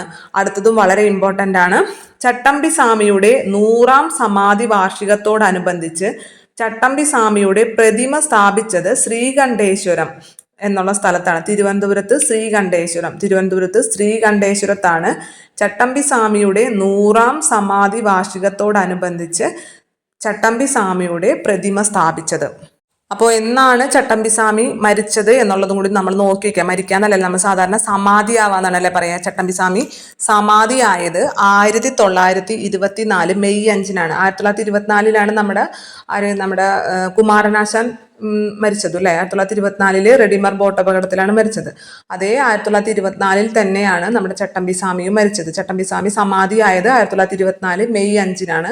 അപ്പോൾ 2024 മെയ് 5-ലേക്ക് 100ാം വാർഷികം, 100 വർഷം തികയുകയാണ്. അപ്പം അതുമായി ബന്ധപ്പെട്ട് തിരുവനന്തപുരത്ത് ശ്രീകണ്ഠേശ്വരം എന്നുള്ള സ്ഥലത്ത് ചട്ടമ്പിസ്വാമിയുടെ പ്രതിമ സ്ഥാപിച്ചിട്ടുണ്ട്. എന്നാണ് ചട്ടമ്പിസ്വാമി ജനിച്ചത്? 1853 ഓഗസ്റ്റ് 25-നാണ് ചട്ടമ്പിസ്വാമി ജനിച്ചത്. ഓഗസ്റ്റ് 25, 1853 ഓഗസ്റ്റ് 25-നാണ് ചട്ടമ്പിസ്വാമി ജനിച്ചത്. 1863 നമ്മുടെ സ്വാമി വിവേകാനന്ദനും അതുപോലെ തന്നെ നമ്മുടെ അയ്യങ്കാളിയും ജനിക്കുന്നത് 1863, 10 വർഷം മുമ്പ്. അപ്പം നിങ്ങൾ മനസ്സിൽ വിചാരിക്കുക, 1863 നമ്മുടെ അയ്യങ്കാളിയും അതേപോലെ തന്നെ സ്വാമി വിവേകാനന്ദനും ജനിച്ചു അല്ലെ. നമ്മൾ കുറേ ക്ലാസ്സിൽ പറഞ്ഞിട്ടുണ്ട്. അവർക്ക് 30 വയസ്സ് പൂർത്തിയാകുന്ന സമയത്താണ് അല്ലെ രണ്ടുപേരും പ്രധാനപ്പെട്ട കാര്യങ്ങൾ ചെയ്തിട്ടുള്ളത്. അയ്യങ്കാളിക്ക് 30 വയസ്സ് പൂർത്തിയാകുമ്പോൾ 1893 അദ്ദേഹം വില്ലുവണ്ടി ജാഥ നടത്തിയത്. അതേപോലെ തന്നെ സ്വാമി വിവേകാനന്ദനും അദ്ദേഹത്തിന് 30 വയസ്സ് തികയുന്ന സമയത്ത് 1893 തന്നെയാണ് ചിക്കാഗോ സർവമത സമ്മേളനത്തിൽ പ്രസംഗിക്കുന്നതും ലോക പ്രശസ്തി നേടുന്നതും. അപ്പൊ അതവരൊക്കെ എന്താണ് 10 വയസ്സ് മൂത്തതാണെന്ന് ഓർത്തു വയ്ക്കുക. ചട്ടമ്പിസ്വാമി ഇവരെക്കാടൊക്കെ 10 വയസ്സ് മൂത്തതാണ്. അതായത് 1853 ഓഗസ്റ്റ് 25-നാണ് ചട്ടമ്പിസ്വാമി ജനിക്കുന്നത്. ചട്ടമ്പിസ്വാമി സമാധി ആയത് 1924 മെയ് 5-നാണ് സമാധി ആയത്. അതൊക്കെ ഒന്ന് ജസ്റ്റ് നോക്കി വയ്ക്കുക ഇതുമായി ബന്ധപ്പെട്ട്. അടുത്തത് കേരളത്തിലെ ആദ്യത്തെ palliative care treatment supporting unit നിലവിൽ വരുന്ന ജില്ല കൊല്ലമാണ്. നമ്മൾ മുമ്പ് പറഞ്ഞിട്ടുണ്ടായിരുന്നു, ആദ്യമായിട്ടൊരു പാലിയേറ്റീവ് കെയർ നയം പുറത്തിറക്കിയിട്ടുള്ള സംസ്ഥാനം, പാലിയേറ്റീവ് കെയർ നയം കൊണ്ടുവന്നിട്ടുള്ള സംസ്ഥാനം കേരളമാണെന്ന് പറഞ്ഞിട്ടുണ്ടായിരുന്നു അല്ലെ. കേരളത്തിൽ തന്നെ ആദ്യത്തെ palliative care treatment supporting unit നിലവിൽ വരുന്നത് കൊല്ലത്താണ്. ഇനി ഏറ്റവും കൂടുതൽ വനിതകൾ 10 മണിക്കൂറിലധികം പാട്ടുകൾ പാടിയതിന് ടാലന്റ് റെക്കോർഡ് ബുക്കിന്റെ largest woman marathon singing record കരസ്ഥമാക്കിയത് കുടുംബശ്രീയാണ്. വളരെയധികം ഇമ്പോർട്ടൻ്റ് ആണ്. ഏറ്റവും കൂടുതൽ സമയം, അതായത് 10 മണിക്കൂറാണ്. 10 മണിക്കൂറിലധികം പാട്ടുകൾ പാടിയത് ടാലന്റ് റെക്കോർഡ് ബുക്കിന്റെ largest woman marathon singing record കരസ്ഥമാക്കിയത് കുടുംബശ്രീയാണ്. കുടുംബശ്രീയുടെ സംഘടനാ സംവിധാനം ശക്തിപ്പെടുത്തുന്നതിന്റെ ഭാഗമായിട്ട് ആരംഭിച്ച തിരികെ സ്കൂളിലേക്ക്, നിങ്ങൾ കണ്ടിട്ടുണ്ടാവും അല്ലെ. കുറെ പേര് എല്ലാവരും കുടുംബശ്രീയിലുള്ളവരെല്ലാവരും തന്നെ തിരിച്ചു സ്കൂളിൽ പോകുന്നതും ഒക്കെ നിങ്ങൾ കണ്ടിട്ടുണ്ടാവും. അപ്പൊ തിരികെ സ്കൂളിൽ ക്യാമ്പയിന്റെ ഭാഗമായിട്ട് സംഘടിപ്പിച്ച സ്വരം 2K24, അതിന്റെ ഭാഗമായിട്ട് സംഘടിപ്പിച്ച സ്വരം 2K24 പാട്ടുത്സവത്തിലാണ് റെക്കോർഡ് കരസ്ഥമാക്കിയത്. പരിപാടിയിൽ 1433 വനിതകൾ 11 മണിക്കൂറും 25 മിനിറ്റുമാണ് നിർത്താതെ പാടിയത്. 11 മണിക്കൂറും 25 മിനിറ്റുമാണ് നിർത്താതെ പാടിയത്. ഏറ്റവും കൂടുതൽ വനിതകൾ തുടർച്ചയായി പരമ്പരാഗത പാട്ടുകൾ പാടിയതിന് യൂണിവേഴ്സൽ റെക്കോർഡ് ഫോറത്തിന്റെ most woman continuously singing traditional songs റെക്കോർഡും കുടുംബശ്രീ കരസ്ഥമാക്കിയിട്ടുണ്ട്. അപ്പൊ ഏറ്റവും കൂടുതൽ സമയം കണ്ടിന്യൂസ് ആയിട്ട് നിന്ന് പാടിയത് അല്ലെ, 10 മണിക്കൂറിലധികമാണ് പാടിയത്. അങ്ങനെ ടാലന്റ് റെക്കോർഡ് ബുക്കിന്റെ largest woman marathon singing record കരസ്ഥമാക്കിയത് കുടുംബശ്രീ ആണെന്നുള്ള കാര്യം ഓർത്തിരിക്കുക, ഇമ്പോർട്ടൻ്റ് ആണ്. കുടുംബശ്രീയുമായി ബന്ധപ്പെട്ട ചോദ്യങ്ങൾ സ്ഥിരം PSC ചോദിക്കാറുണ്ട്. അടുത്തത് ഹരിത ഊർജ വരുമാന പദ്ധതിയുടെ ഭാഗമായിട്ട് രാജ്യത്തെ ആദ്യ സമ്പൂർണ്ണ ഗ്രിഡ് ബന്ധിത സൗരോർജവൽകൃത ആദിവാസി കോളനി എന്ന നേട്ടം കരസ്ഥമാക്കിയത് നടുപ്പതി പാലക്കാടാണ്. നടുപ്പതി പാലക്കാട്. ഹരിത ഊർജ വരുമാന പദ്ധതിയുടെ ഭാഗമായിട്ട് രാജ്യത്തെ ആദ്യ സമ്പൂർണ്ണ ഗ്രിഡ് ബന്ധിത സൗരോർജവൽകൃത ആദിവാസി കോളനി ആദിവാസി കോളനി എന്ന നേട്ടം കരസ്ഥമാക്കിയത് നടുപ്പതി പാലക്കാടാണ്. നടുപ്പതി പാലക്കാട്. അതും ഇമ്പോർട്ടൻ്റ് ആണ്, കാരണം ആദിവാസി ഗ്രാമങ്ങളെ കുറിച്ചുള്ള ചോദ്യങ്ങളൊക്കെ PSC സ്ഥിരം ചോദിക്കാറുണ്ട്. നിങ്ങൾ മുമ്പ് കേട്ടിട്ടുണ്ടാവും ഒരു കാർത്തുമ്പി കുടനെ കുറിച്ചിട്ടല്ലേ, അതായത് നമ്മുടെ പ്രധാനമന്ത്രി അദ്ദേഹത്തിന്റെ മൻ കി ബാത്ത് എന്നുള്ള പരിപാടിയിൽ പ്രശംസിച്ച കുടയാണ് കാർത്തുമ്പി കുട. അത് ആര് ഉൽപ്പാദിപ്പിച്ചിട്ടുള്ളതാണ്, ആര് ഉണ്ടാക്കിയതാണ്? അട്ടപ്പാടിയിൽ ഉണ്ടാക്കിയതാണ് അല്ലെ കാർത്തുമ്പി കുടകൾ. അപ്പൊ അതൊക്കെ ചോദിച്ചിട്ടുണ്ട്. അതുകൊണ്ട് തന്നെ ഇത്തരത്തിലും ആദിവാസി മേഖലയുമായി ബന്ധപ്പെട്ട ചോദ്യങ്ങളും ശ്രദ്ധിച്ചിരിക്കണം. ഹരിത ഊർജ വരുമാന പദ്ധതിയുടെ ഭാഗമായിട്ട് രാജ്യത്തെ ആദ്യ സമ്പൂർണ്ണ ഗ്രിഡ് ബന്ധിത സൗരോർജവൽകൃത ആദിവാസി കോളനി എന്ന നേട്ടം കരസ്ഥമാക്കിയത് നടുപ്പതി പാലക്കാടാണ്. ഇനി സംസ്ഥാനത്തെ ആക്രിക്കടകളിലെ നികുതി വെട്ടിപ്പ് കണ്ടെത്താൻ വേണ്ടി, ആക്രിക്കടകളെ പോലും വെറുതെ വിടില്ല, ആക്രിക്കടകളിലെ നികുതി വെട്ടിപ്പ് കണ്ടെത്താൻ വേണ്ടി GST വകുപ്പ് നടത്തിയ ഓപ്പറേഷനാണ് ഓപ്പറേഷൻ പാം ട്രീ എന്നുള്ളത്. ഇനി confederation of Indian industries centre of excellence for sustainable ഡെവലപ്മെന്റിന്റെ zero waste to landfill അംഗീകാരം, അതാണ് ശ്രദ്ധിക്കേണ്ടത്. Zero waste to landfill അംഗീകാരം ലഭിച്ച ഇന്ത്യയിലെ ആദ്യത്തെ വിമാനത്താവളം തിരുവനന്തപുരം രാജ്യാന്തര വിമാനത്താവളമാണ്. Zero waste to landfill എന്ന് വെച്ച് കഴിഞ്ഞാൽ ഉൽപ്പാദിപ്പിക്കുന്ന മാലിന്യത്തിന്റെ അളവ് കുറയ്ക്കാം. മാക്സിമം കുറച്ച് മാത്രം മാലിന്യങ്ങൾ ഉണ്ടാവാൻ പാടുള്ളൂ. അതോടൊപ്പം തന്നെ 99% മാലിന്യങ്ങളും തിരിച്ചു മാറ്റാൻ പറ്റണം. നമുക്ക് റീയൂസബിൾ ആയിട്ടുള്ള രൂപത്തിലേക്ക് മാറ്റാൻ പറ്റണം 99%. അതിനെയാണ് നമ്മൾ zero waste to landfill എന്ന് പറയാം. ആ നേട്ടം കരസ്ഥമാക്കിയിട്ടുള്ള ഇന്ത്യയിലെ തന്നെ ആദ്യത്തെ വിമാനത്താവളമാണ് തിരുവനന്തപുരം രാജ്യാന്തര വിമാനത്താവളം. അപ്പൊ എന്താണ് പറഞ്ഞത്? Confederation of Indian industries centre for excellence for sustainable development. ആ പേര് ജസ്റ്റ് ഒന്ന് കേട്ടാൽ മതി. അതിന്റെ zero waste to landfill അംഗീകാരം ലഭിച്ച ഇന്ത്യയിലെ തന്നെ ആദ്യത്തെ വിമാനത്താവളം തിരുവനന്തപുരം രാജ്യാന്തര വിമാനത്താവളമാണ്. ഇനി സംസ്ഥാനത്തെ ഗുണ്ടാ സംഘങ്ങളെ അമർച്ച ചെയ്യുന്നതിന്റെ ഭാഗമായിട്ട് പോലീസ് നടത്തിയ ഓപ്പറേഷനാണ് ഓപ്പറേഷൻ ആഗ് എന്നുള്ളത്. അത് കുറച്ച് മുമ്പേ ഉള്ള ഓപ്പറേഷനാണ് അല്ലെ, ഇമ്പോർട്ടൻ്റ് ആണ് അത്. കാരണം നമുക്കറിയാം പല സ്ഥലങ്ങളിലും ചെറിയ കുട്ടികളടക്കം ഈ ഗുണ്ടാ സംഘങ്ങളിലേക്ക് വരാണ്. അപ്പൊ അതുകൊണ്ട് തന്നെ സംസ്ഥാനത്തെ ഗുണ്ടാ സംഘങ്ങളെ അമർച്ച ചെയ്യാൻ വേണ്ടിയിട്ട് അതിന്റെ ഭാഗമായിട്ട് പോലീസ് നടത്തിയ ഓപ്പറേഷനാണ് ഓപ്പറേഷൻ ആഗ് എന്നുള്ളത്. ഇനി ഫോബ്സ് പുറത്തിറക്കിയ 2024 ലോകത്തെ മികച്ച ബാങ്കുകളുടെ പട്ടികയിൽ ഉൾപ്പെട്ട ഏക റീജിയണൽ റൂറൽ ബാങ്ക് കേരള ഗ്രാമീണ ബാങ്കാണ്. ഫോബ്സ് മാഗസിൻ പുറത്തിറക്കിയ പട്ടികയിലാണ്, നിസ്സാരക്കാരനല്ല. ഫോബ്സ് മാഗസിൻ പുറത്തിറക്കിയ 2024 ലോകത്തിലെ മികച്ച ബാങ്കുകളുടെ പട്ടികയിൽ, ലോകത്തിലെ തന്നെ മികച്ച ബാങ്കുകളുടെ പട്ടികയിൽ ഉൾപ്പെട്ട ഏക റീജിയണൽ റൂറൽ ബാങ്ക് കേരള ഗ്രാമീണ ബാങ്കാണ്. ഇനി പാഠ്യപദ്ധതി പരിഷ്കരണത്തിന്റെ ഭാഗമായിട്ട് കൈറ്റ് അവതരിപ്പിച്ച സമഗ്ര പോർട്ടലിന്റെ പരിഷ്കരിച്ച രൂപമാണ് സമഗ്ര പ്ലസ്. ഒരു പ്ലസും കൂടി വന്നു, അത്രേ ഉള്ളൂ. സമഗ്ര പോർട്ടൽ നിങ്ങൾക്ക് അറിയായിരിക്കുമല്ലോ, നമുക്ക് ടെക്സ്റ്റ് ബുക്കുകൾ, ഏത് ടെക്സ്റ്റ് ബുക്ക് വേണമെങ്കിലും നമുക്ക് ഡൗൺലോഡ് ചെയ്തെടുക്കാൻ പറ്റും സമഗ്ര പോർട്ടൽ വഴി. ആ സമഗ്ര പോർട്ടലിന്റെ തന്നെ ഒരു പരിഷ്കരിച്ച രൂപമാണ് സമഗ്ര പ്ലസ് എന്നുള്ളത്. അടുത്തത് 2024 വിവരാവകാശ നിയമത്തിന്റെ പരിധിയിൽപ്പെടുത്തിയ കേരളത്തിലെ സ്ത്രീ ശാക്തീകരണ പ്രസ്ഥാനമാണ് കുടുംബശ്രീ. ഇമ്പോർട്ടന്റ് ആണ്, ശ്രദ്ധിക്കണം. കുടുംബശ്രീനെ എന്തിൽ ഉൾപ്പെടുത്തി? ഇപ്പോൾ നമ്മുടെ വിവരാവകാശ നിയമത്തിന്റെ പരിധിയിൽ ഉൾപ്പെടുത്തിയിട്ടുണ്ട്. കേരളത്തിലെ കുടുംബശ്രീനെ എന്തിന്റെ പരിധിയിൽ ഉൾപ്പെടുത്തി? വിവരാവകാശ നിയമത്തിന്റെ പരിധിയിൽ ഉൾപ്പെടുത്തി. ഇമ്പോർട്ടന്റ് ആയിട്ടുള്ള ചോദ്യമാണ് അത്. 2024 വിവരാവകാശ നിയമത്തിന്റെ പരിധിയിൽ ഉൾപ്പെടുത്തിയ കേരളത്തിലെ സ്ത്രീ ശാക്തീകരണ പ്രസ്ഥാനം കുടുംബശ്രീയാണ്. ഇനി ഭക്ഷ്യസുരക്ഷാ വകുപ്പിന്റെ വിവിധ പേരുകളിൽ അറിയപ്പെടുന്ന ഓപ്പറേഷനുകളെല്ലാം ഇനി മുതൽ ഒറ്റ പേരിലാണ് അറിയപ്പെടുക. അതാണ് ഓപ്പറേഷൻ ലൈഫ് എന്നുള്ളത്. ഭക്ഷ്യസുരക്ഷാ വകുപ്പ് നടത്തുന്ന പല ഓപ്പറേഷൻസ് ഉണ്ടല്ലേ, അതെല്ലാം ഇനി ഒരൊറ്റ പേരിലാണ് അറിയപ്പെടുക. അതാണ് ഓപ്പറേഷൻ ലൈഫ് എന്നുള്ളത്.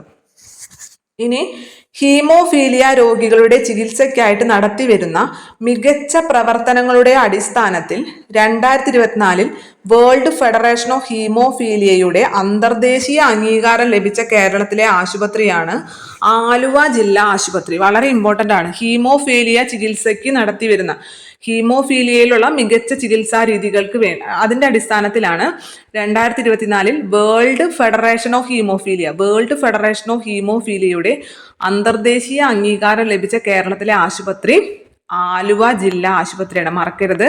ഹീമോഫീലിയ രോഗികളുടെ ചികിത്സയ്ക്കായിട്ട് നടത്തിവരുന്ന മികച്ച പ്രവർത്തനങ്ങളുടെ അടിസ്ഥാനത്തിൽ 2024 വേൾഡ് ഫെഡറേഷൻ ഓഫ് ഹീമോഫീലിയയുടെ അന്തർദേശീയ അംഗീകാരം ലഭിച്ച കേരളത്തിലെ ആശുപത്രി ആലുവ ജില്ലാ ആശുപത്രിയാണ്. ഇനി നാവികസേനയ്ക്ക് പുതിയ ഉപകേന്ദ്രം നിലവിൽ വരുന്ന കേരളത്തിലെ സ്ഥലം മുട്ടത്തറ, തിരുവനന്തപുരമാണ്. നാവികസേനയ്ക്ക് പുതിയ ഉപകേന്ദ്രം നിലവിൽ വരാണ് അല്ലെ. എവിടെയാണ്? തിരുവനന്തപുരത്ത് മുട്ടത്തറയിലാണ് വരുന്നത്. കൊച്ചിയിലെ ദക്ഷിണ നാവിക കമാൻഡിന്റെ കീഴിലാണ് മുട്ടത്തറ നാവിക കേന്ദ്രം പ്രവർത്തിക്കുന്നത്. അപ്പം നാവികസേനയുടെ പുതിയ ഉപകേന്ദ്രമാണ് തിരുവനന്തപുരത്ത് മുട്ടത്തറയിൽ. അടുത്ത ചോദ്യം, വാണിജ്യ വ്യവസായ മന്ത്രാലയത്തിന്റെ കണക്കുകൾ പ്രകാരം 2023-24 സാമ്പത്തിക വർഷത്തിൽ ഇന്ത്യയിൽ നിന്നും ഏറ്റവും കൂടുതൽ കയറ്റുമതി ചെയ്യപ്പെട്ട സമുദ്ര ഉൽപ്പന്നം ചെമ്മീനാണ്. ഇന്ത്യയിൽ നിന്നും ഏറ്റവും കൂടുതൽ കയറ്റുമതി ചെയ്യപ്പെട്ട സമുദ്ര ഉൽപ്പന്നം ചെമ്മീനാണ്. നിങ്ങൾക്ക് അറിയായിരിക്കും, നിങ്ങളൊക്കെ ന്യൂസ് പേപ്പറിൽ വായിച്ചിട്ടുണ്ടാവും, അല്ലെങ്കിൽ തന്നെ നിങ്ങൾക്ക് അറിയാം. ഇന്നിപ്പോൾ ഒരു സമയത്ത് നമ്മളുടെ അവിടെയൊക്കെ ചെമ്മീനിന് വളരെയധികം വില കുറഞ്ഞിട്ടുണ്ടായിരുന്നു അല്ലേ. അതായത് വളരെ ചെറിയ നിസാരമായ പൈസയ്ക്ക് പോലും ചെമ്മീൻ ഇങ്ങനെ കൊണ്ടുവന്ന് കൂട്ടിയിട്ടിരിക്കുന്നതൊക്കെ നിങ്ങൾക്ക് കണ്ടിട്ടുണ്ടാവും. അതിന് കാരണം എന്താണ്? അതായത് ഇന്ത്യയിൽ നിന്ന് ഏറ്റവും കൂടുതൽ ഈ ചെമ്മീൻ കയറ്റുമതി ചെയ്യുന്നത് അമേരിക്കയിലേക്കും ചൈനയിലേക്കാണ്. അപ്പൊ അമേരിക്കയിൽ എന്താണെന്ന് വെച്ചാൽ ഈ ചെമ്മീൻ ഇറക്കുമതി ബാൻ ചെയ്തു. കുറച്ച് നാള് ഇന്ത്യയിൽ നിന്നും ചെമ്മീൻ ഇറക്കുന്നത് റെസ്ട്രിക്ട് ചെയ്തു. അതിന് കാരണം എന്താണെന്ന് വെച്ചാൽ ഈ കടലാമകളുടെ നാശത്തിന് കാരണമാകുന്നു. ഈ ചെമ്മീൻ പിടിക്കുമ്പോഴുന്ന സമയത്ത് ഈ കടലാമകൾ വൻതോതിൽ നശിപ്പിക്കപ്പെടുന്നു എന്നൊരു കാരണത്താൽ ഇന്ത്യയിൽ നിന്നും ഉള്ള ഈ ചെമ്മീൻ ഇറക്കുമതി അവർ കുറച്ച് നാളത്തേക്ക് നിർത്തിവെച്ചിട്ടുണ്ടായിരുന്നു. പിന്നെ നമ്മളത് ഈ കടലാമകളുടെ നശിപ്പിക്കാതെയാണ്, അല്ലെങ്കിൽ കടലാമകൾക്ക് യാതൊരു രീതിയിലുള്ള ദോഷവും ഇല്ലാതെയാണ് നമ്മൾ ഈ ചെമ്മീൻ പിടിക്കുന്നതൊക്കെ നമ്മൾ പ്രൂവ് ചെയ്തതിന് ശേഷമാണ് പിന്നെ നമുക്ക് ചെമ്മീൻ ഇറക്കുമതി ചെയ്യാനൊക്കെ സാധിച്ചത്. അപ്പൊ നമ്മൾ അമേരിക്കയിലേക്ക് ഇത്തരത്തിൽ ചെമ്മീൻ ഇറക്കുമതി നിർത്തിവെച്ചപ്പോൾ രണ്ടാമത് പിന്നെ എവിടേക്കാണ്? ചൈനയിലേക്കാണല്ലോ ഇറക്കുക. അപ്പൊ അവർക്ക് മനസ്സിലായി അമേരിക്ക ഇത് ബാൻ ചെയ്തിരിക്കുകയാണെന്ന് മനസ്സിലായപ്പോൾ ചൈന എന്ത് ചെയ്തു? ഭയങ്കരമായിട്ട് വില കുറച്ചു. ഈ ചെമ്മീനിന് ഭയങ്കരമായിട്ട് വില കുറച്ചു. അപ്പൊ നമുക്ക് ഇത് അങ്ങോട്ട് കയറ്റുമതി ചെയ്തിട്ട് നമുക്ക് കിട്ടുന്ന ലാഭമൊന്നുമില്ല. അതിലും നല്ലത് നമ്മൾ നമ്മുടെ സ്വന്തം മാർക്കറ്റിൽ വിൽക്കുന്നതാണെന്ന് കരുതിയിട്ട് കുറെ നാൾ നമ്മുടെ നാട്ടിലൊക്കെ ചെമ്മീൻ വളരെ സുലഭമായിരുന്നു. നിങ്ങൾക്കൊക്കെ അറിയായിരിക്കും. കാരണം ഈ ചെമ്മീനാണ് നമ്മൾ ഏറ്റവും കൂടുതൽ കയറ്റുമതി ചെയ്യുന്നതും ഏറ്റവും കൂടുതൽ നമ്മൾ കയറ്റുമതി ചെയ്യുന്നത് അമേരിക്കയിലേക്കും രണ്ടാമത് അത് ചൈനയിലേക്കാണ്. അപ്പൊ 2023-2024 സാമ്പത്തിക വർഷത്തിലും ഏത് സമുദ്രോൽപ്പന്നമാണ് ഇന്ത്യയിൽ നിന്ന് ഏറ്റവും കൂടുതൽ കയറ്റുമതി ചെയ്തിട്ടുള്ളത്? അത് ചെമ്മീൻ തന്നെയാണ് ഇന്ത്യയിൽ നിന്ന് ഏറ്റവും കൂടുതൽ കയറ്റുമതി ചെയ്തിട്ടുള്ളത്. ഇനി സംസ്ഥാനത്തെ ആദ്യ മിലിമാർട്ട് നിലവിൽ വന്നത് പഴവങ്ങാടി, തിരുവനന്തപുരമാണ്. സംസ്ഥാനത്തെ ആദ്യത്തെ മിലി മാർട്ട് നിലവിൽ വന്നത് പഴവങ്ങാടി, തിരുവനന്തപുരമാണ്. ഒന്ന് ശ്രദ്ധിക്കുക. അപ്പൊ പഴമൊക്കെ ആയിട്ട് നമ്മൾ പാലും പഴവും കൈകളിൽ എന്തെങ്കിലും കേട്ടില്ലേ? അപ്പൊ പാലും പഴവും അല്ലേ. അപ്പൊ പാലുമായി ബന്ധപ്പെട്ടാണല്ലോ മിൽമ. അപ്പൊ മിലി മാർട്ട് നിലവിൽ വന്നത് പഴവങ്ങാടി, തിരുവനന്തപുരമാണ്. ഇനി പശുക്കൾക്ക് ശാസ്ത്രീയ ഭക്ഷണ ക്രമീകരണം ഒരുക്കുവാനും ഉൽപാദന ശേഷി വർദ്ധിപ്പിക്കാനും സഹായിക്കുന്ന കേരള ഫീഡ്സിന്റെ പുതിയ കാലിത്തീറ്റയാണ് മഹിമ എന്നുള്ളത്. പുതിയൊരു കാലിത്തീറ്റ, കേരള ഫീഡ്സിന്റെ തന്നെ പുതിയ കാലിത്തീറ്റയാണ് മഹിമ എന്നുള്ളത്. എന്തിനാണ്?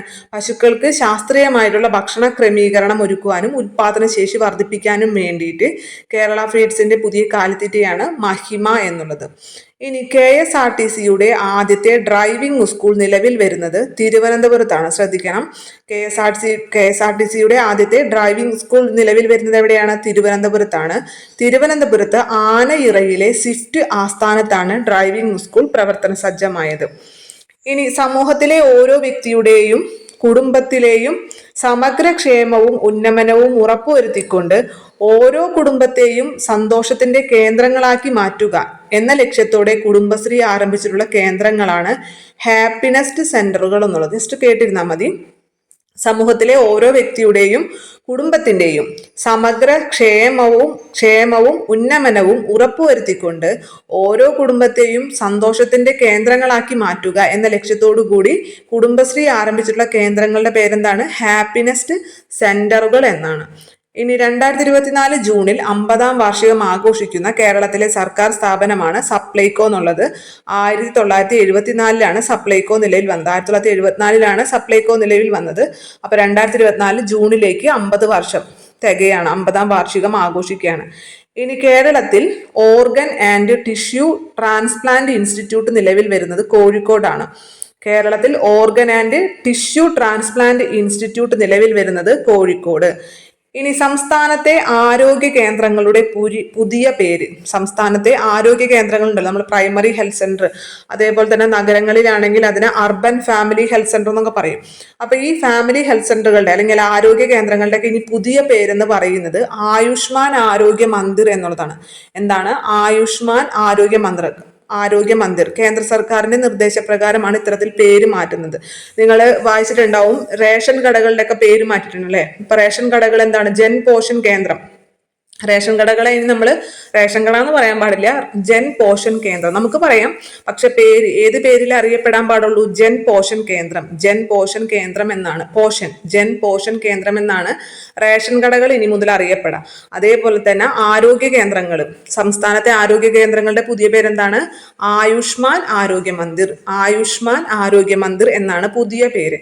ഇത്തരത്തിൽ നമ്മുടെ ലൈഫ് പദ്ധതി ഉണ്ടല്ലോ, ലൈഫ് പദ്ധതിയുടെ പേരും മാറ്റണം എന്ന് കേന്ദ്ര നിർദ്ദേശം ഉണ്ടായിരുന്നു. പക്ഷെ കേരളം ഇതുവരെ അംഗീകരിച്ചിട്ടില്ല. കാരണം അതിൽ ഏറ്റവും കൂടുതൽ ഷെയർ എമൗണ്ട് നമ്മുടെ കേരള സർക്കാരിന്റെ ആയിട്ടുള്ള സ്പെഷ്യൽ പദ്ധതിയാണ് ലൈഫ് എന്നുള്ളത്. അതിന് കേന്ദ്ര സർക്കാരിന്റെ ഇതുണ്ടെങ്കിൽ പോലും, സഹായം ഉണ്ടെങ്കിൽ പോലും മെജോറിറ്റി അല്ലെ കൂടുതലും നമ്മുടെ കേരള സർക്കാർ തന്നെയാണ് എടുക്കുന്നത്. അതുകൊണ്ട് അതിന്റെ പേര് മാറ്റാൻ സമ്മതിച്ചിട്ടില്ല. പക്ഷെ ഈ റേഷൻ കടകളുടെ പേര് ജൻപോഷൻ കേന്ദ്രം എന്നും അതേപോലെ തന്നെ ആരോഗ്യ കേന്ദ്രങ്ങളുടെ പേര് ആയുഷ്മാൻ ആരോഗ്യ മന്ദിർ എന്നുമാണ് മാറ്റിയിട്ടുള്ളത് എന്നുള്ള കാര്യം ഓർത്തിരിക്കുക. ഇനി ലോകത്തെമ്പാടുമുള്ള പ്രവാസി കേരളീയരുടെ വിവരങ്ങൾ അറിയുന്നതിന് വേണ്ടിയിട്ടുള്ള ഓൺലൈൻ പോർട്ടലാണ് ലോക കേരളം. ഇമ്പോർട്ടൻ്റ് ആണ്. ലോകത്തെമ്പാടുമുള്ള പ്രവാസി കേരളീയരുടെ വിവരങ്ങൾ അറിയുന്നതിന് വേണ്ടിയിട്ടുള്ള ഓൺലൈൻ പോർട്ടലിന്റെ പേരാണ് ലോക കേരളം. ഈ കേരള ഡിജിറ്റൽ യൂണിവേഴ്സിറ്റിയാണ് ഇത്തരത്തിലൊരു പോർട്ടൽ യാഥാർത്ഥ്യമാക്കുന്നത്, കേരള ഡിജിറ്റൽ യൂണിവേഴ്സിറ്റി. അതേപോലെ തന്നെ 3-ാം ലോക കേരള സഭ നടന്നിട്ടുണ്ടായിരുന്നു. അതിന്റെ പ്രധാന നിർദ്ദേശങ്ങളിൽ ഒന്നായിരുന്നു ഇത്തരത്തിലൊരു ഓൺലൈൻ പോർട്ടൽ വേണം, ലോക കേരളം എന്നുള്ള പേരിൽ ഒരു ഓൺലൈൻ പോർട്ടൽ വേണം എന്നുള്ളത് 3-ാം ലോക കേരള സഭയുടെ ഒരു പ്രധാന നിർദ്ദേശമായിരുന്നു. അതനുസരിച്ചിട്ടാണ് ഇത്തരത്തിലൊരു ഓൺലൈൻ പോർട്ടൽ വന്നിരിക്കുന്നത്. കേരള ഡിജിറ്റൽ യൂണിവേഴ്സിറ്റിയുടെ സഹകരണത്തോടെയാണ് പോർട്ടൽ യാഥാർത്ഥ്യമായത്. എന്താണ് പേര്? പോർട്ടലിന്റെ പേര് ലോക കേരളം. അടുത്തത് നമ്മൾ പറഞ്ഞ ക്വസ്റ്റ്യൻ ആണ്. പ്രധാനമന്ത്രി മൻ കി ബാത്തിൽ പ്രശംസിച്ച കാർത്തുമ്പി കുട നിർമ്മാണ യൂണിറ്റ് സ്ഥിതി ചെയ്യുന്നത് അട്ടപ്പാടിയിലാണ്. അട്ടപ്പാടിയിലെ തമ്പ് ആദിവാസി വനിതാ കൂട്ടായ്മയാണ് ഈ കാർത്തുമ്പി കുടകൾ നിർമ്മിക്കുന്നത്. അടുത്തത് സംസ്ഥാനത്തെ ഹോട്ടലുകളിലെ GST വകുപ്പിന്റെ ഇന്റലിജൻസ് എൻഫോഴ്സ്മെന്റ് വിഭാഗങ്ങൾ സംയുക്തമായി നടത്തിയ പരിശോധനയാണ് ഓപ്പറേഷൻ ഫാനം എന്നുള്ളത്. ഓപ്പറേഷൻ ഫാനം നമ്മൾ സെല്ലൊക്കെ പഠിക്കുമ്പോൾ ഫാനം പഠിക്കാറുണ്ടല്ലേ. ഓപ്പറേഷൻ ഫാനം എന്നുള്ളത് സംസ്ഥാനത്തെ ഹോട്ടലുകളിലെ ചരക്ക് സേവന നികുതി വകുപ്പിന്റെ ഇന്റലിജൻസ് എൻഫോഴ്സ്മെന്റ് വിഭാഗങ്ങൾ സംയുക്തമായിട്ടുള്ള നടത്തിയ പരിശോധനയാണ് ഓപ്പറേഷൻ ഫാനം എന്നുള്ളത്.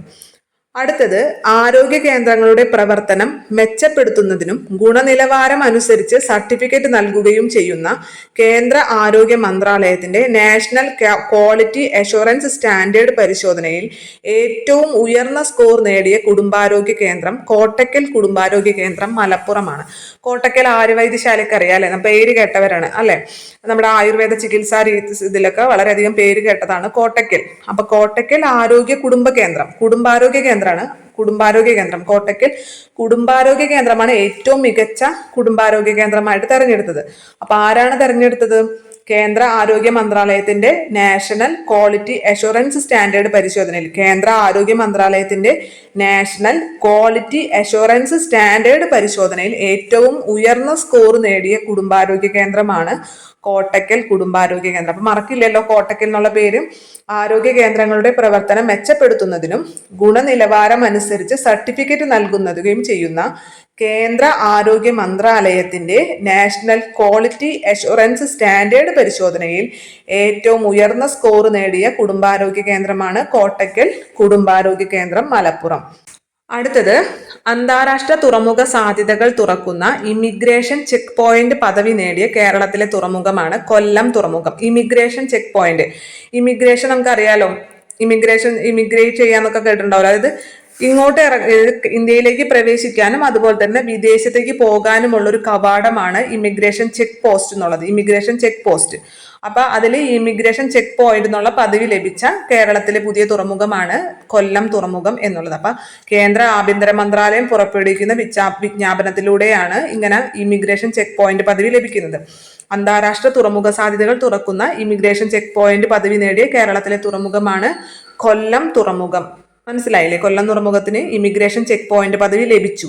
എന്താണ് ഈ ഇമിഗ്രേഷൻ ചെക്ക് പോയിന്റ് എന്ന് വെച്ച് കഴിഞ്ഞാൽ ഇങ്ങോട്ട് കേരളത്തിലേക്ക് പ്രവേശിക്കാനും ഇന്ത്യയിലേക്ക് പ്രവേശിക്കാനും അതേപോലെ തന്നെ വിദേശത്തേക്ക് പോകാനുമുള്ള ഒരു കവാടമാണ് ഇമിഗ്രേഷൻ ചെക്ക് പോസ്റ്റ് എന്നുള്ളത്. അപ്പൊ ആ പദവി ആർക്ക് കിട്ടിയിട്ടുണ്ട്? നമ്മുടെ കേരളത്തിലെ തുറമുഖമായിട്ടുള്ള കൊല്ലം തുറമുഖത്തിന് കിട്ടിയിട്ടുണ്ടെന്നുള്ള കാര്യം ഓർത്തിരിക്കുക. ഇനി രൂപം മാറ്റം വരുത്തി നിരത്തിലോടുന്ന വാഹനങ്ങൾ പിടികൂടാൻ മോട്ടോർ വാഹന വകുപ്പ് നടത്തുന്ന ഓപ്പറേഷനാണ് ഓപ്പറേഷൻ ധാർ എന്നുള്ളത്. രൂപം മാറ്റം വരുത്തിയിട്ട് നിരത്തിലോടുന്ന വാഹനങ്ങൾ, കൂടുതലും ബൈക്കുകളൊക്കെ ആയിരിക്കും അല്ലെ, പലതരത്തിലുള്ള സൈലൻസറുകളും മറ്റ് പല സാധനങ്ങളും എക്സ്ട്രാ ഫിറ്റിങ്സുകളൊക്കെ വെച്ചിട്ട് രൂപം മാറ്റം വരുത്തിയിട്ട് നിരത്തിലോടുന്ന വാഹനങ്ങളെ പിടിക്കാൻ വേണ്ടിയിട്ട് മോട്ടോർ വാഹന വകുപ്പ് നടത്തുന്ന ഓപ്പറേഷന്റെ പേരെന്താണ്? ഓപ്പറേഷൻ ധാർ എന്നുള്ളതാണ്. ഇനി 2024 ജൂലൈയിൽ വനം വകുപ്പ് സംഘടിപ്പിച്ച പരിസ്ഥിതി ചലച്ചിത്ര മേളയുടെ പേരാണ് മയിൽപീലി ചലച്ചിത്രമേള. ഇമ്പോർട്ടന്റ് ആണ്. വനം വകുപ്പ് സംഘടിപ്പിച്ച പരിസ്ഥിതി ചലച്ചിത്രമേളയാണ് മയിൽപീലി ചലച്ചിത്രമേള എന്നുള്ളത്. സംസ്ഥാനത്ത് വനം വകുപ്പ് തിരുവനന്തപുരത്ത് സംഘടിപ്പിച്ച വനമഹോത്സവം 2024 പരിപാടിയുമായി ബന്ധപ്പെട്ടുകൊണ്ടാണ് ഇത്തരത്തിലെ പരിസ്ഥിതി ചലച്ചിത്രമേള സംഘടിപ്പിച്ചത്. പരിസ്ഥിതി ചലച്ചിത്രമേള തിരുവനന്തപുരത്താണ്. നമുക്കറിയാലേ, നമ്മുടെ തിരുവനന്തപുരത്ത് അന്താരാഷ്ട്ര ചലച്ചിത്രമേള നടക്കാറുണ്ട് തിരുവനന്തപുരത്ത്. അതേപോലെ തന്നെ മറ്റൊരു ചലച്ചിത്രമേള ഉണ്ടല്ലോ, വനിതാ ചലച്ചിത്രമേള, വുമൻസിന്റെ ചലച്ചിത്രമേള. അതെവിടെയാണ്? അത് എറണാകുളത്താണ് നടത്താറുള്ളത് അല്ലെ. എറണാകുളത്താണ് വനിതാ ചലച്ചിത്രമേള നടത്താറുള്ളത്. എന്നാൽ നമ്മൾ അന്താരാഷ്ട്ര ചലച്ചിത്രമേള സാധാരണ എല്ലാ വർഷവും ഡിസംബറിൽ നടത്താറുള്ളത് തിരുവനന്തപുരത്താണ്. രണ്ടും ശ്രദ്ധിക്കണം. തിരുവനന്തപുരത്താണ് നമ്മുടെ കേരള അന്താരാഷ്ട്ര ചലച്ചിത്രമേള നടത്താറുള്ളത്, ഡിസംബർ മാസത്തിലാണ് നടത്താറുള്ളത്. അതേപോലെ തന്നെ വനിതാ ചലച്ചിത്രമേളയുണ്ട്, അത് എറണാകുളം ജില്ലയിലാണ് നടത്താറുള്ളത്. അത് അധികം നാളായിട്ടില്ല തുടങ്ങിയിട്ട്, ഇപ്പൊ അടുത്ത സമയത്തായിട്ടാണ് തുടങ്ങിയിട്ടുള്ളത്. ഇതെന്താണ്? വനം വകുപ്പിന്റെയാണ്. വനം വകുപ്പിന്റെ പരിസ്ഥിതി ചലച്ചിത്രമേള, വനം വകുപ്പ് സംഘടിപ്പിക്കുന്ന പരിസ്ഥിതി ചലച്ചിത്രമേളയാണ്. ഇതും തിരുവനന്തപുരത്ത് തന്നെയാണ്. ആ ചലച്ചിത്ര മേളയുടെ പേരാണ് മയിൽപീലി ചലച്ചിത്രമേള. മയിൽപീലി ചലച്ചിത്രമേള. വനമഹോത്സവം 2024 ഭാഗമായിട്ടാണ് ഇത്തരത്തിലൊരു പരിസ്ഥിതി ചലച്ചിത്രമേള സംഘടിപ്പിച്ചത്. ചലച്ചിത്രമേളയുടെ പേരെന്താണ്? മയിൽപീലി ചലച്ചിത്രമേള. മയിൽപീലി ചലച്ചിത്രമേള തിരുവനന്തപുരത്താണ്, വനം വകുപ്പാണ് സംഘടിപ്പിച്ചത്. അടുത്തത്, കേരളത്തിൽ ആദ്യമായിട്ട് ക്യാമ്പസിൽ ചന്ദനത്തോട്ടം നിർമ്മിക്കുന്ന കോളേജാണ് IHRD college of applied science Marayur. Marayur നമുക്കറിയാലോ, ചന്ദനത്തോട്ടങ്ങളുടെ സ്ഥലമാണല്ലേ മറയൂർ എന്ന് പറയുന്നത്. അപ്പൊ മറയൂർ തന്നെയുള്ള ഒരു കോളേജ് ഏതാണ്? IHRD college of applied science. IHRD college of applied science അവരാദ്യമായിട്ട് ക്യാമ്പസിൽ ചന്ദനത്തോട്ടം നിർമ്മിക്കുന്ന ആദ്യത്തെ കോളേജാണ്. ക്യാമ്പസിൽ ചന്ദനത്തോട്ടം നിർമ്മിക്കുന്ന ആദ്യത്തെ കോളേജാണ് IHRD college of applied science Marayur. അടുത്ത ചോദ്യം ഇമ്പോർട്ടന്റ് ആണ്. 70ാമത് നെഹ്റു ട്രോഫി വള്ളംകളിയെ കുറിച്ചിട്ടാണ് ചോദ്യം. 70ാമത് നെഹ്റു ട്രോഫി വള്ളംകളിയുടെ ഭാഗ്യചിഹ്നം നീലു എന്ന് പറഞ്ഞൊരു പൊന്മാനാണ്. അതായത് കളിവെള്ളം തുഴയുന്ന നീലപ്പൊന്മാൻ. കളിവെള്ളം തുഴഞ്ഞു നീങ്ങുന്ന നീലപ്പൊന്മാനാണ് ഭാഗ്യചിഹ്നം. ആ പൊന്മാന്റെ പേരാണ് നീലു എന്നുള്ളത്. നീലപ്പൊന്മാൻ, കളിവെള്ളം തുഴഞ്ഞു നീങ്ങുന്ന നീലപ്പൊന്മാനാണ് 70ാമത് നെഹ്റു ട്രോഫി വള്ളംകളിയുടെ ഭാഗ്യചിഹ്നം. ആ പൊന്മാന്റെ പേരെന്താണ്? നീലു എന്നുള്ളതാണ്. 70ാമത് നെഹ്റു ട്രോഫി വള്ളംകളിയിൽ ജയിച്ചത് ആരാണ്? കാരിച്ചാൽ ചുണ്ടനാണ് അല്ലെ. കാരിച്ചാൽ ചുണ്ടനാണ് നെഹ്റു ട്രോഫി വള്ളംകളിയിൽ 70ാമത്തെ നെഹ്റു ട്രോഫി വള്ളംകളിയിൽ ജയിച്ചത് കാരിച്ചാൽ ചുണ്ടനാണ്. കാരിച്ചാൽ ചുണ്ടനാണ്. നീല പൊന്മാനായിട്ടുള്ള നീലു ആണ് ഇതിന്റെ ഭാഗ്യചിഹ്നം എന്നുള്ള കാര്യം കൂടിയും ഓർത്തിരിക്കുക. അടുത്തത് 2024 ജൂലൈയിൽ വ്യോമയാന മന്ത്രാലയത്തിന്റെ NOC ലഭിച്ച മലയാളി സംരംഭകയുടെ വിമാന സർവീസാണ് എയർ കേരള എന്നുള്ളത്. 2024 ജൂലൈയിൽ വ്യോമയാന മന്ത്രാലയത്തിന്റെ NOC എന്താണ്? നോൺ ഒബ്ജക്ഷൻ സർട്ടിഫിക്കറ്റ് അല്ലെ. നോൺ ഒബ്ജക്ഷൻ സർട്ടിഫിക്കറ്റ് ആണ് NOC. ആ NOC ലഭിച്ച മലയാളി സംരംഭകരുടെ വിമാന സർവീസാണ് മലയാളി സംരംഭകരുടെ വിമാന സർവീസാണ് എയർ കേരള എന്നുള്ളത്.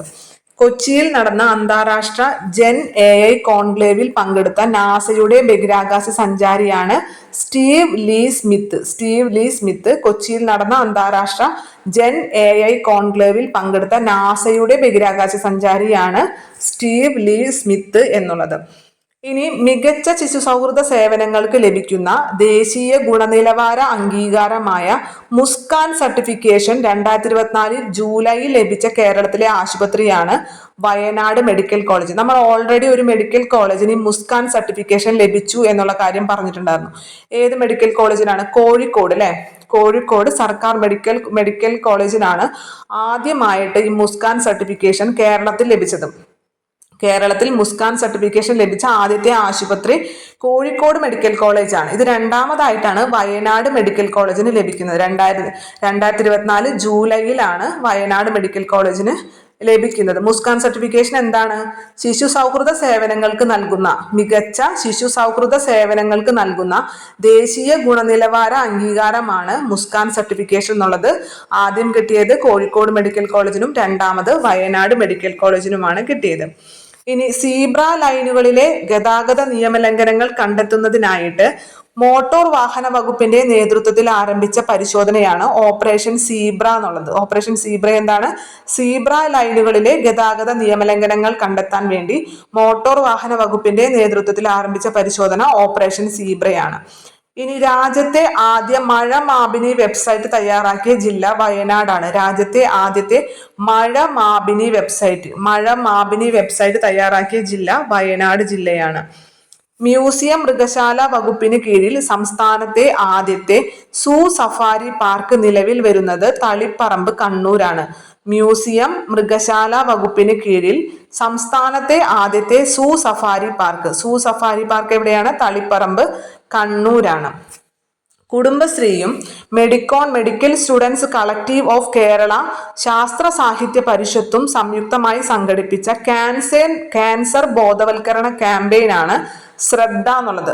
അപ്പൊ ശ്രദ്ധ എന്നുള്ളത് ക്യാൻസറിന്റെ ബോധവൽക്കരണ ക്യാമ്പയിനാണ്. കുടുംബശ്രീയും അതുപോലെ തന്നെ medical students collective of Kerala Sasthra Sahithya പരിഷത്തും ചേർന്ന് നടത്തിയ ഒരു സംയുക്ത ബോധവൽക്കരണ ക്യാമ്പയിനാണ് ശ്രദ്ധ എന്നുള്ളത്. അപ്പൊ ശ്രദ്ധ എന്നുള്ളത് എന്തിന്റെ ബോധവൽക്കരണ ക്യാമ്പയിനാണ്? ക്യാൻസറിന്റെ ബോധവൽക്കരണ ക്യാമ്പയിനാണ്. കുടുംബശ്രീയും കൂടി നടത്തിയ ഒരു ക്യാമ്പയിനാണ്, കുടുംബശ്രീയും കൂടി പങ്കെടുത്ത ഒരു ക്യാമ്പയിനാണെന്നുള്ള കാര്യം ഓർത്തിരിക്കുക, ശ്രദ്ധ എന്നുള്ളത്. ഇനി സംസ്ഥാനത്തെ എല്ലാ മെഡിക്കൽ കോളേജ് ക്യാമ്പസുകളിലും മെഡിക്കൽ വിദ്യാഭ്യാസ വകുപ്പിന് കീഴിലുള്ള എല്ലാ സ്ഥാപനങ്ങളിലും സുരക്ഷിതത്വം ഉറപ്പാക്കുന്നതിന് ആരോഗ്യ വകുപ്പ് ആരംഭിച്ചിട്ടുള്ള ഒരു ക്യാമ്പയിനാണ് സുരക്ഷിത ആശുപത്രി സുരക്ഷിത ക്യാമ്പസ് ക്യാമ്പയിൻ എന്നുള്ളത്. സുരക്ഷിത ആശുപത്രി സുരക്ഷിത ക്യാമ്പസ് ക്യാമ്പയിൻ. നമ്മൾ മുമ്പ് ഒരു ചോദ്യം പറഞ്ഞിട്ടുണ്ടായിരുന്നു, അതായത് ഗ്രേ പ്രോട്ടോകോൾ എന്താണ്? അതായത് നമ്മുടെ ആശുപത്രികളുടെ അതുപോലെ തന്നെ അവിടുത്തെ രോഗികളുടെയും ആശുപത്രി ജീവനക്കാരുടെയും സുരക്ഷയ്ക്ക് വേണ്ടിയിട്ട് ഗ്രേ പ്രോട്ടോകോൾ പുറത്തിറക്കിയ ആദ്യത്തെ സംസ്ഥാനം കേരളമാണെന്ന് പഠിച്ചിട്ടുണ്ടായിരുന്നു അല്ലെ. അതേപോലെ തന്നെയാണ് സംസ്ഥാനത്തെ എല്ലാ മെഡിക്കൽ കോളേജ് ക്യാമ്പസുകളിലും അതുപോലെ മെഡിക്കൽ വിദ്യാഭ്യാസ വകുപ്പിന് കീഴിലുള്ള എല്ലാ സ്ഥാപനങ്ങളിലും സുരക്ഷിതത്വം ഉറപ്പാക്കുന്നതിന് വേണ്ടി ആരോഗ്യ വകുപ്പ് ആരംഭിച്ചിട്ടുള്ള ഒരു ക്യാമ്പയിനാണ് സുരക്ഷിത ആശുപത്രി സുരക്ഷിത ക്യാമ്പസ് ക്യാമ്പയിൻ. സുരക്ഷിത ആശുപത്രി സുരക്ഷിത ക്യാമ്പസ് ക്യാമ്പയിൻ എന്നുള്ളത്. ഇനി വൈദ്യുത ഉൽപാദനത്തിനായിട്ട് കാറ്റാടി യന്ത്രം സ്ഥാപിച്ച ഇന്ത്യയിലെ ആദ്യത്തെ കടുവാ സങ്കേതം. കടുവാ സങ്കേതമാണ് പെരിയാർ ടൈഗർ റിസർവ്. ഇമ്പോർട്ടന്റ് ആണ് അത്. ആദ്യമായിട്ടാണ് ഒരു കടുവാ സങ്കേതത്തിൽ കാറ്റാടി യന്ത്രങ്ങൾ സ്ഥാപിക്കുന്നത് അല്ലെ. കടുവാ സങ്കേതത്തിനുള്ളിൽ കൊണ്ടുപോയിട്ട് ഒരു കാറ്റാടി യന്ത്രം സ്ഥാപിച്ച ആദ്യത്തെ കടുവാ സങ്കേതം നമ്മുടെ സ്വന്തം പെരിയാർ കടുവാ സങ്കേതമാണ്. വൈദ്യുതി ഉൽപാദനത്തിനായിട്ട് കാറ്റാടി യന്ത്രം സ്ഥാപിച്ച ഇന്ത്യയിലെ ആദ്യത്തെ കടുവാ സങ്കേതം പെരിയാർ ടൈഗർ റിസർവ് ആണ്. അതേപോലെ ആഴക്കടൽ മത്സ്യങ്ങൾ, പവിഴപ്പുറ്റുകൾ, ആൽഗകൾ എന്നിവയുടെ പ്രദർശന കേന്ദ്രത്തിനൊപ്പം ആഴക്കടലിലെ ആവാസ വ്യവസ്ഥ സംബന്ധിച്ച ഗവേഷണം കൂടിയാവുന്ന സംസ്ഥാനത്തെ ആദ്യത്തെ മറൈൻ ഓഷ്യാനേറിയം നിലവിൽ വരുന്ന ജില്ല കൊല്ലമാണ്. മറൈൻ ഓഷ്യാനേറിയം എന്താണത്? ആഴക്കടൽ മത്സ്യങ്ങള്, പവിഴപ്പുറ്റുകള്, ആൽഗകള് എന്നിവയുടെ പ്രദർശന കേന്ദ്രത്തിനൊപ്പം തന്നെ ആഴക്കടലിലെ ആവാസ വ്യവസ്ഥ സംബന്ധിച്ച ഗവേഷണ കേന്ദ്രം കൂടിയാകുന്ന സംസ്ഥാനത്തെ ആദ്യത്തെ മറൈൻ ഓഷ്യാനേറിയമാണ് കൊല്ലത്ത്. അടുത്ത ചോദ്യം, ഫുട്പാത്ത് കയ്യേറിയുള്ള വഴിയോര കച്ചവടക്കാർക്കു പുറമെ അനധികൃത പാർക്കിംഗ്, ഫുട്പാത്ത് തകർച്ച എന്നിവയെല്ലാം ഒഴിവാക്കാൻ എറണാകുളം ജില്ലാ ഭരണകൂടം നടത്തിയ പരിശോധനയാണ് ഓപ്പറേഷൻ ഫുട്പാത്ത് എന്നുള്ളത്. അപ്പോൾ ഓപ്പറേഷൻ ഫുട്പാത്ത് എന്താണ്? ഫുട്പാത്ത് കയ്യേറിയിട്ടുള്ള വഴിയോര കച്ചവടക്കാരുണ്ടല്ലേ, അവർക്ക് പുറമെ അനധികൃതമായിട്ടുള്ള പാർക്കിംഗ്, ഫുട്പാത്ത് തകർച്ച എന്നിവയെല്ലാം ഒഴിവാക്കാൻ വേണ്ടി എറണാകുളം ജില്ലാ ഭരണകൂടം നടത്തിയ പരിശോധനയാണ് ഓപ്പറേഷൻ ഫുട്പാത്ത് എന്നുള്ളത്. ഇനി കാർഷിക സേവനങ്ങൾക്കായി സംസ്ഥാന കൃഷി വകുപ്പ് തയ്യാറാക്കിയ ഏകജാലക സംവിധാനമാണ് കതിർ എന്നുള്ളത്. കതിർ എന്നുള്ളത് ഒരു ആപ്പാണ്. അതായത് കാർഷിക സേവനങ്ങളെല്ലാം തന്നെ ജനങ്ങൾക്ക് ലഭ്യമാക്കാൻ വേണ്ടി സംസ്ഥാന കൃഷി വകുപ്പ് തയ്യാറാക്കിയിട്ടുള്ള ഒരു ഏകജാലക സംവിധാനമാണ് കതിർ എന്നുള്ളത്. അത് ലോഞ്ച് ചെയ്തത് ചിങ്ങം 1 മറ്റോ ആണ്. അത് ഇമ്പോർട്ടന്റ് ആണ്. കതിർ എന്നുള്ളത് Kerala agriculture technology and hub infrastructure repository എന്നതിന്റെ ചുരുക്കപ്പേരാണ് കതിർ എന്നുള്ളത്. കതിർ എന്താണ്? Kerala agriculture technology hub. Kerala agriculture technology hub and information repository എന്നതിന്റെ ചുരുക്കപ്പേരാണ് കതിർ എന്നുള്ളത്. അപ്പൊ കതിർ എന്നുള്ളത് എന്തുമായി ബന്ധപ്പെട്ടാണ്? കൃഷി വകുപ്പുമായി ബന്ധപ്പെട്ടാണ്. കാർഷിക സേവനങ്ങളെല്ലാം തന്നെ കർഷകർക്ക് ലഭ്യമാക്കാൻ വേണ്ടിയിട്ടുള്ളൊരു ഏകജാലക സംവിധാനമാണ് കതിർ എന്നുള്ളത്. ഇനി ജില്ലകളുടെ ഒരു തനത് ഉൽപ്പന്നത്തെ വൈവിധ്യങ്ങളോടുകൂടി ഉൽപാദകരിലേക്ക് എത്തിക്കുക എന്ന ലക്ഷ്യത്തോടെ പ്രധാനമന്ത്രി ഏകതാ മാൾ കേരളത്തിൽ നിലവിൽ വരുന്ന ജില്ല തിരുവനന്തപുരം ജില്ലയാണ്. ഒരു ജില്ല ഒരു ഉൽപ്പന്നം അല്ലെ. അതായത് ഒരു ജില്ലയുടെ ഏതെങ്കിലും ഒരു ഉൽപ്പന്നം അത് വൈവിധ്യങ്ങളോടുകൂടി ഉപഭോക്താക്കളിലേക്ക് എത്തിക്കുക എന്ന ലക്ഷ്യത്തോടു കൂടി പ്രവർത്തിക്കുന്ന പ്രധാനമന്ത്രി ഏകതാ മാള് കേരളത്തിൽ നിലവിൽ വരുന്നത് എവിടെയാണ്? തിരുവനന്തപുരം ജില്ലയിലാണ്. ഇനി പ്രകൃതി ദുരന്തങ്ങൾ ഒഴിവാക്കാൻ പരിസ്ഥിതി ഓഡിറ്റിംഗ് നടത്തണമെന്ന് നിർദ്ദേശിച്ച ഹൈക്കോടതി കേരള ഹൈക്കോടതിയാണ്. പ്രകൃതി ദുരന്തങ്ങൾ ഒഴിവാക്കാൻ പരിസ്ഥിതി ഓഡിറ്റിംഗ് നടത്തണമെന്ന് നിർദ്ദേശിച്ച ഹൈക്കോടതി കേരള ഹൈക്കോടതിയാണ്. നമ്മുടെ കേരള ഹൈക്കോടതിന് മുമ്പ് രണ്ട് കാര്യങ്ങൾ പറഞ്ഞിട്ടുണ്ടായിരുന്നു. അതായത് കളിസ്ഥലങ്ങളില്ലാത്ത സ്കൂളുകൾ അടച്ചുപൂട്ടണം എന്ന് പ്രഖ്യാപിച്ചത് കേരള ഹൈക്കോടതിയാണ്. അതേപോലെ തന്നെ ബധിരർ, മൂകർ എന്നുള്ള പദങ്ങൾ ഉപയോഗിക്കരുത് എന്ന് പറഞ്ഞതും ആരാണ്? കേരള ഹൈക്കോടതിയാണ്. അതേപോലെ തന്നെ പ്രകൃതി ദുരന്തങ്ങൾ ഒഴിവാക്കാൻ പരിസ്ഥിതി ഓഡിറ്റിംഗ് നടത്തണമെന്ന് നിർദ്ദേശിച്ച ഹൈക്കോടതിയും കേരള ഹൈക്കോടതിയാണ്. അതേപോലെ തന്നെ മുലയൂട്ടാനുള്ളത് ഒരു അമ്മയുടെ അവകാശമാണെന്ന് പ്രഖ്യാപിച്ചതും നമ്മുടെ കേരള ഹൈക്കോടതി തന്നെയാണ്. അതിന് വരും നമുക്ക്. അടുത്തത് 2024 ഓഗസ്റ്റിൽ മുൻ മുഖ്യമന്ത്രി സി അച്യുതമേനോന്റെ വെങ്കല പ്രതിമ നിലവിൽ വരുന്ന നഗരം തിരുവനന്തപുരമാണ്. മുൻ മുഖ്യമന്ത്രിയായിട്ടുള്ള സി അച്യുതമേനോന്റെ വെങ്കല പ്രതിമ നിലവിൽ വന്ന നഗരം തിരുവനന്തപുരമാണ്. വയനാട് ദുരിതബാധിത മേഖലയിലെ വിദ്യാർത്ഥികൾക്ക് സൗജന്യ നൈപുണ്യ പരിശീലനം നൽകുന്നതിന് രാജ്യാന്തര സ്കില്ലിംഗ് സെന്റർ സ്ഥാപിച്ച സ്ഥാപനം ജെയിൻ യൂണിവേഴ്സിറ്റി കൊച്ചിയാണ്. വയനാട് ദുരിതബാധിത മേഖലയിലെ വിദ്യാർത്ഥികൾക്ക് സൗജന്യമായിട്ട് നൈപുണ്യ പരിശീലനം നൽകുന്നതിനുള്ള രാജ്യാന്തര സ്കില്ലിംഗ് സെന്റർ സ്ഥാപിക്കുന്ന സ്ഥാപനം ജെയിൻ യൂണിവേഴ്സിറ്റി കൊച്ചിയാണ്. അടുത്തത് രാജ്യത്തെ ആദ്യത്തെ സമ്പൂർണ്ണ ഡിജിറ്റൽ കോടതി നിലവിൽ വന്ന ജില്ല കൊല്ലമാണ്. രാജ്യത്തെ ആദ്യത്തെ സമ്പൂർണ്ണ ഡിജിറ്റൽ കോടതി നിലവിൽ വന്ന ജില്ല കൊല്ലം ജില്ലയാണ്. കൊല്ലം നമ്മൾ ഇതിനു മുമ്പ് ഒരു ചോദ്യം പറഞ്ഞിട്ടുണ്ടായാലും എന്താണ്, അതായത് ആദ്യത്തെ മറൈൻ ഓഷ്യാനേറിയം അല്ലെ, എന്താണ് അതിന്റെ പ്രത്യേകത? ആഴക്കടൽ മത്സ്യങ്ങള്, പവിഴപ്പുറ്റുകള്, ആൽഗകള് ഇവിടെയൊക്കെ പ്രദർശനം. അതിനോടൊപ്പം തന്നെ ആഴക്കടലിലെ ആവാസ വ്യവസ്ഥയെ സംബന്ധിച്ച ഗവേഷണ കേന്ദ്രം കൂടിയാകുന്ന ആദ്യത്തെ മറൈൻ ഓഷ്യാനേറിയം നിലവിൽ വരുന്ന ജില്ല കൊല്ലമാണെന്ന് പറഞ്ഞു. അതേപോലെ തന്നെ കൊല്ലം ഇവിടെ എന്താണ് പറഞ്ഞത്? രാജ്യത്തെ ആദ്യത്തെ സമ്പൂർണ്ണ ഡിജിറ്റൽ കോടതി നിലവിൽ വരുന്ന ജില്ലയും കൊല്ലം തന്നെയാണ്. അടുത്ത ചോദ്യം, കേരള രേഖകൾ ഡിജിറ്റൈസ് ചെയ്ത് സംരക്ഷിക്കുന്ന ഗ്രന്ഥപുര എന്ന സന്നദ്ധ സംഘടനയുടെ സംസ്ഥാനത്തെ ആദ്യ കേന്ദ്രം നിലവിൽ വരുന്നത് തിരുവനന്തപുരത്താണ്. അപ്പോൾ കുറേ സംഭവങ്ങൾ തിരുവനന്തപുരത്ത് വരുന്നുണ്ട് അല്ലേ.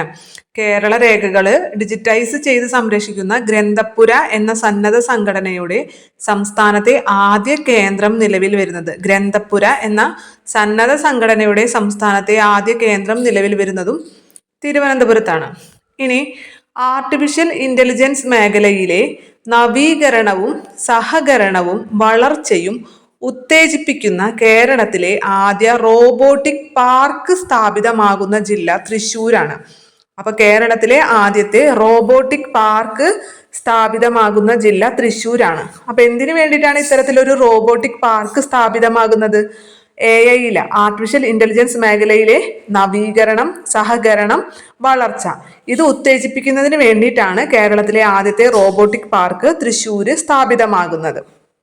അടുത്തത്, കായ ഉപ്പേരി ശർക്കര വരട്ടിയും ഓണത്തിന് വിപണിയിൽ എത്തിക്കാൻ കുടുംബശ്രീ ആരംഭിച്ച ബ്രാൻഡാണ് ഫ്രഷ് ബൈറ്റ്സ് എന്നുള്ളത്. അത്ര കേട്ടിരുന്നാൽ മതിക്കോ, കാരണം കുറച്ച് സമയമായല്ലോ, അതൊന്നും അങ്ങനെ ചോദിക്കാൻ വഴിയില്ല. രാജ്യത്തെ ഏറ്റവും വലിയ എയറോ ലോഞ്ച് നിലവിൽ വന്ന വിമാനത്താവളം കൊച്ചി അന്താരാഷ്ട്ര വിമാനത്താവളമാണ്. രാജ്യത്തെ ഏറ്റവും വലിയ എയറോ ലോഞ്ച് നിലവിൽ വന്ന വിമാനത്താവളം കൊച്ചി അന്താരാഷ്ട്ര വിമാനത്താവളമാണ്. ഈ എയറോ ലോഞ്ച് എന്ന് പറഞ്ഞിട്ടുണ്ടെങ്കിൽ യാത്രക്കാർക്ക് അതുപോലെ സന്ദർശകർക്ക് വിശ്രമിക്കാനുള്ള പ്ലേസ് ആണ് അല്ലേ. ഇപ്പം നമ്മൾ അറിയാം, എയർപോർട്ടിൽ എത്തിക്കഴിഞ്ഞാൽ നമുക്ക് അപ്പം തന്നെ ഇപ്പോൾ ഫ്ലൈറ്റ് കിട്ടണമെന്നില്ല, നമ്മൾ വെയിറ്റ് ചെയ്യേണ്ടതായിട്ടൊക്കെ വരും. അപ്പോൾ ഈ വെയിറ്റിംഗ് കേന്ദ്രങ്ങളാണ് എയറോ ലോഞ്ച് എന്ന് പറയുന്നത്.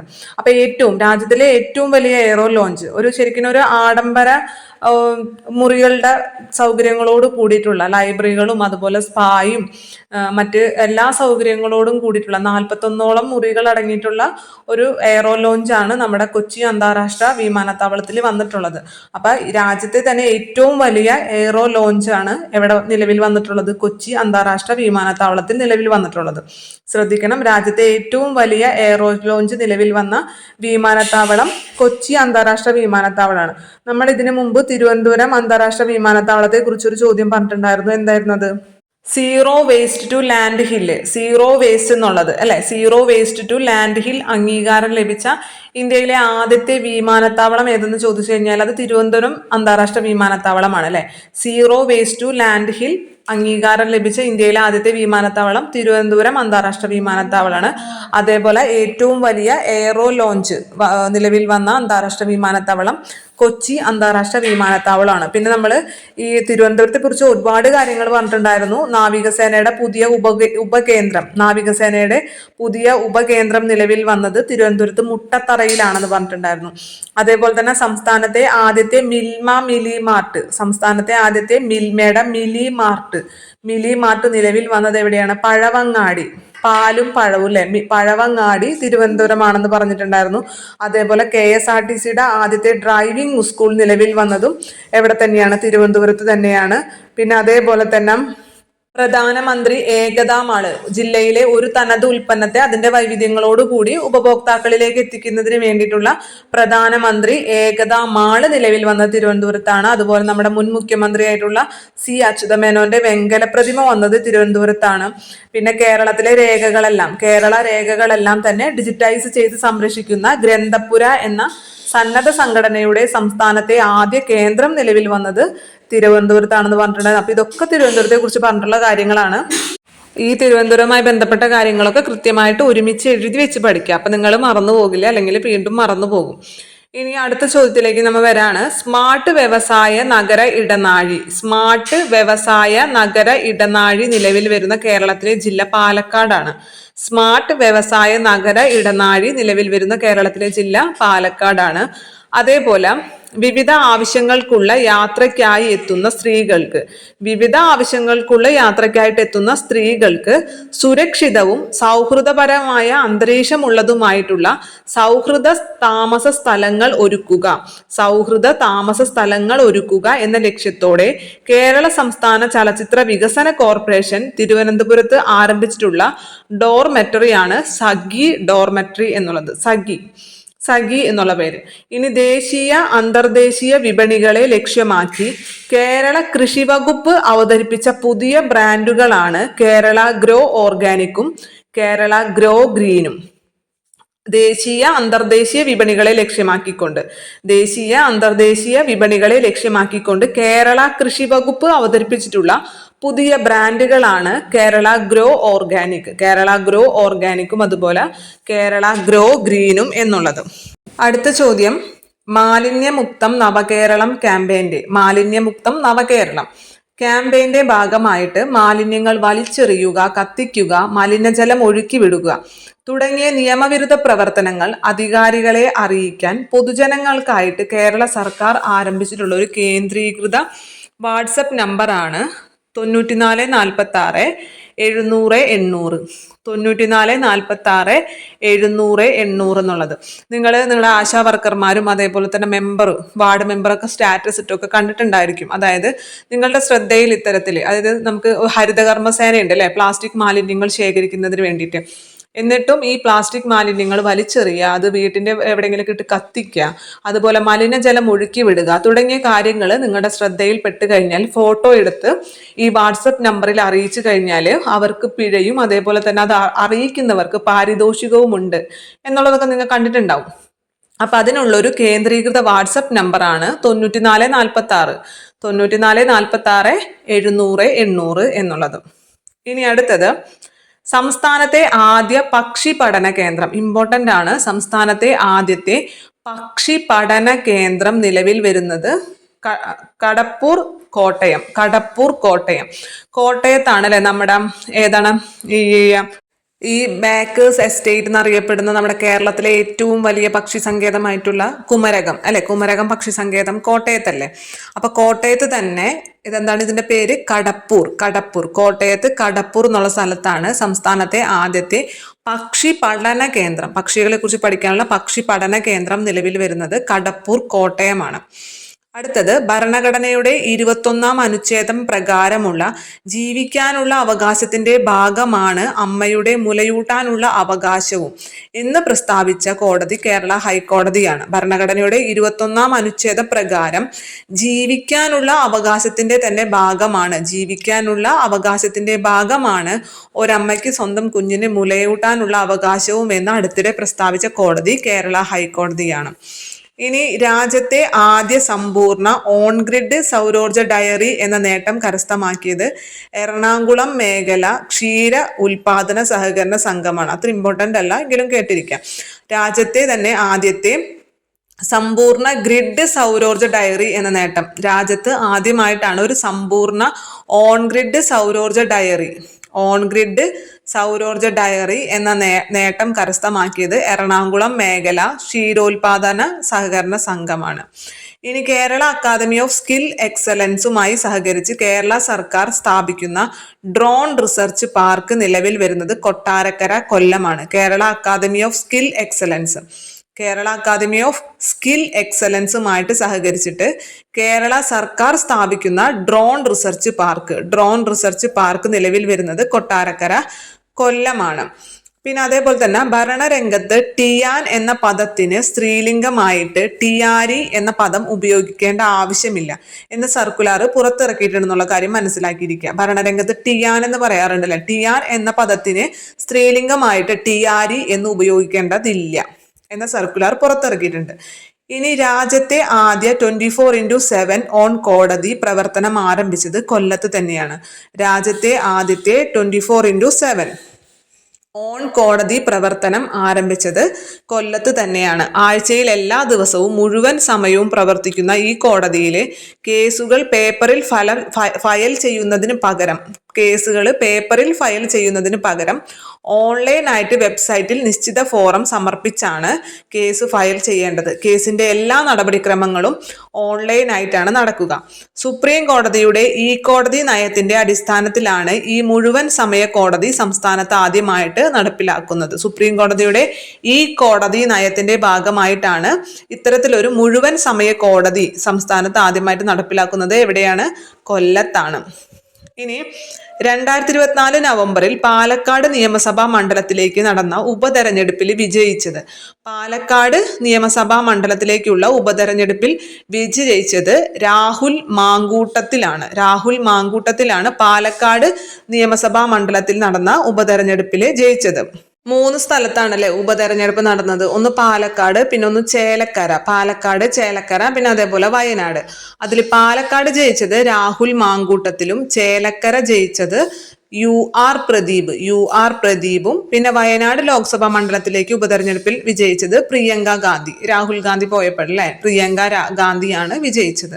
അപ്പൊ 3 സ്ഥലത്തും പഠിച്ചേക്കുക. പാലക്കാട് നിയമസഭാ മണ്ഡലത്തിലേക്കുള്ള ഉപതെരഞ്ഞെടുപ്പില് പാലക്കാട്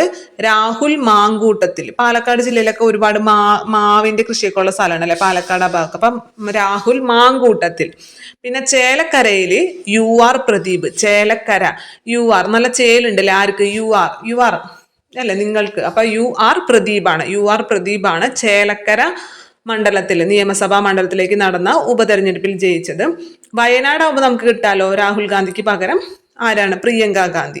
ഇനി കുടുംബശ്രീ ഉൽപ്പന്നങ്ങളും സേവനങ്ങളും വിപണിയിൽ എത്തിക്കാൻ കുടുംബശ്രീ അവതരിപ്പിച്ച ഇ-കൊമേഴ്സ് ആപ്ലിക്കേഷനാണ് പോക്കറ്റ് മാർട്ട് എന്നുള്ളത്. കുടുംബശ്രീയുടെ ഉൽപ്പന്നങ്ങളും സേവനങ്ങളും വിപണിയിൽ എത്തിക്കാൻ വേണ്ടി കുടുംബശ്രീ ആരംഭിച്ചിട്ടുള്ള ഒരു ഇ-കൊമേഴ്സ് ആപ്ലിക്കേഷനാണ് പോക്കറ്റ് മാർട്ട്.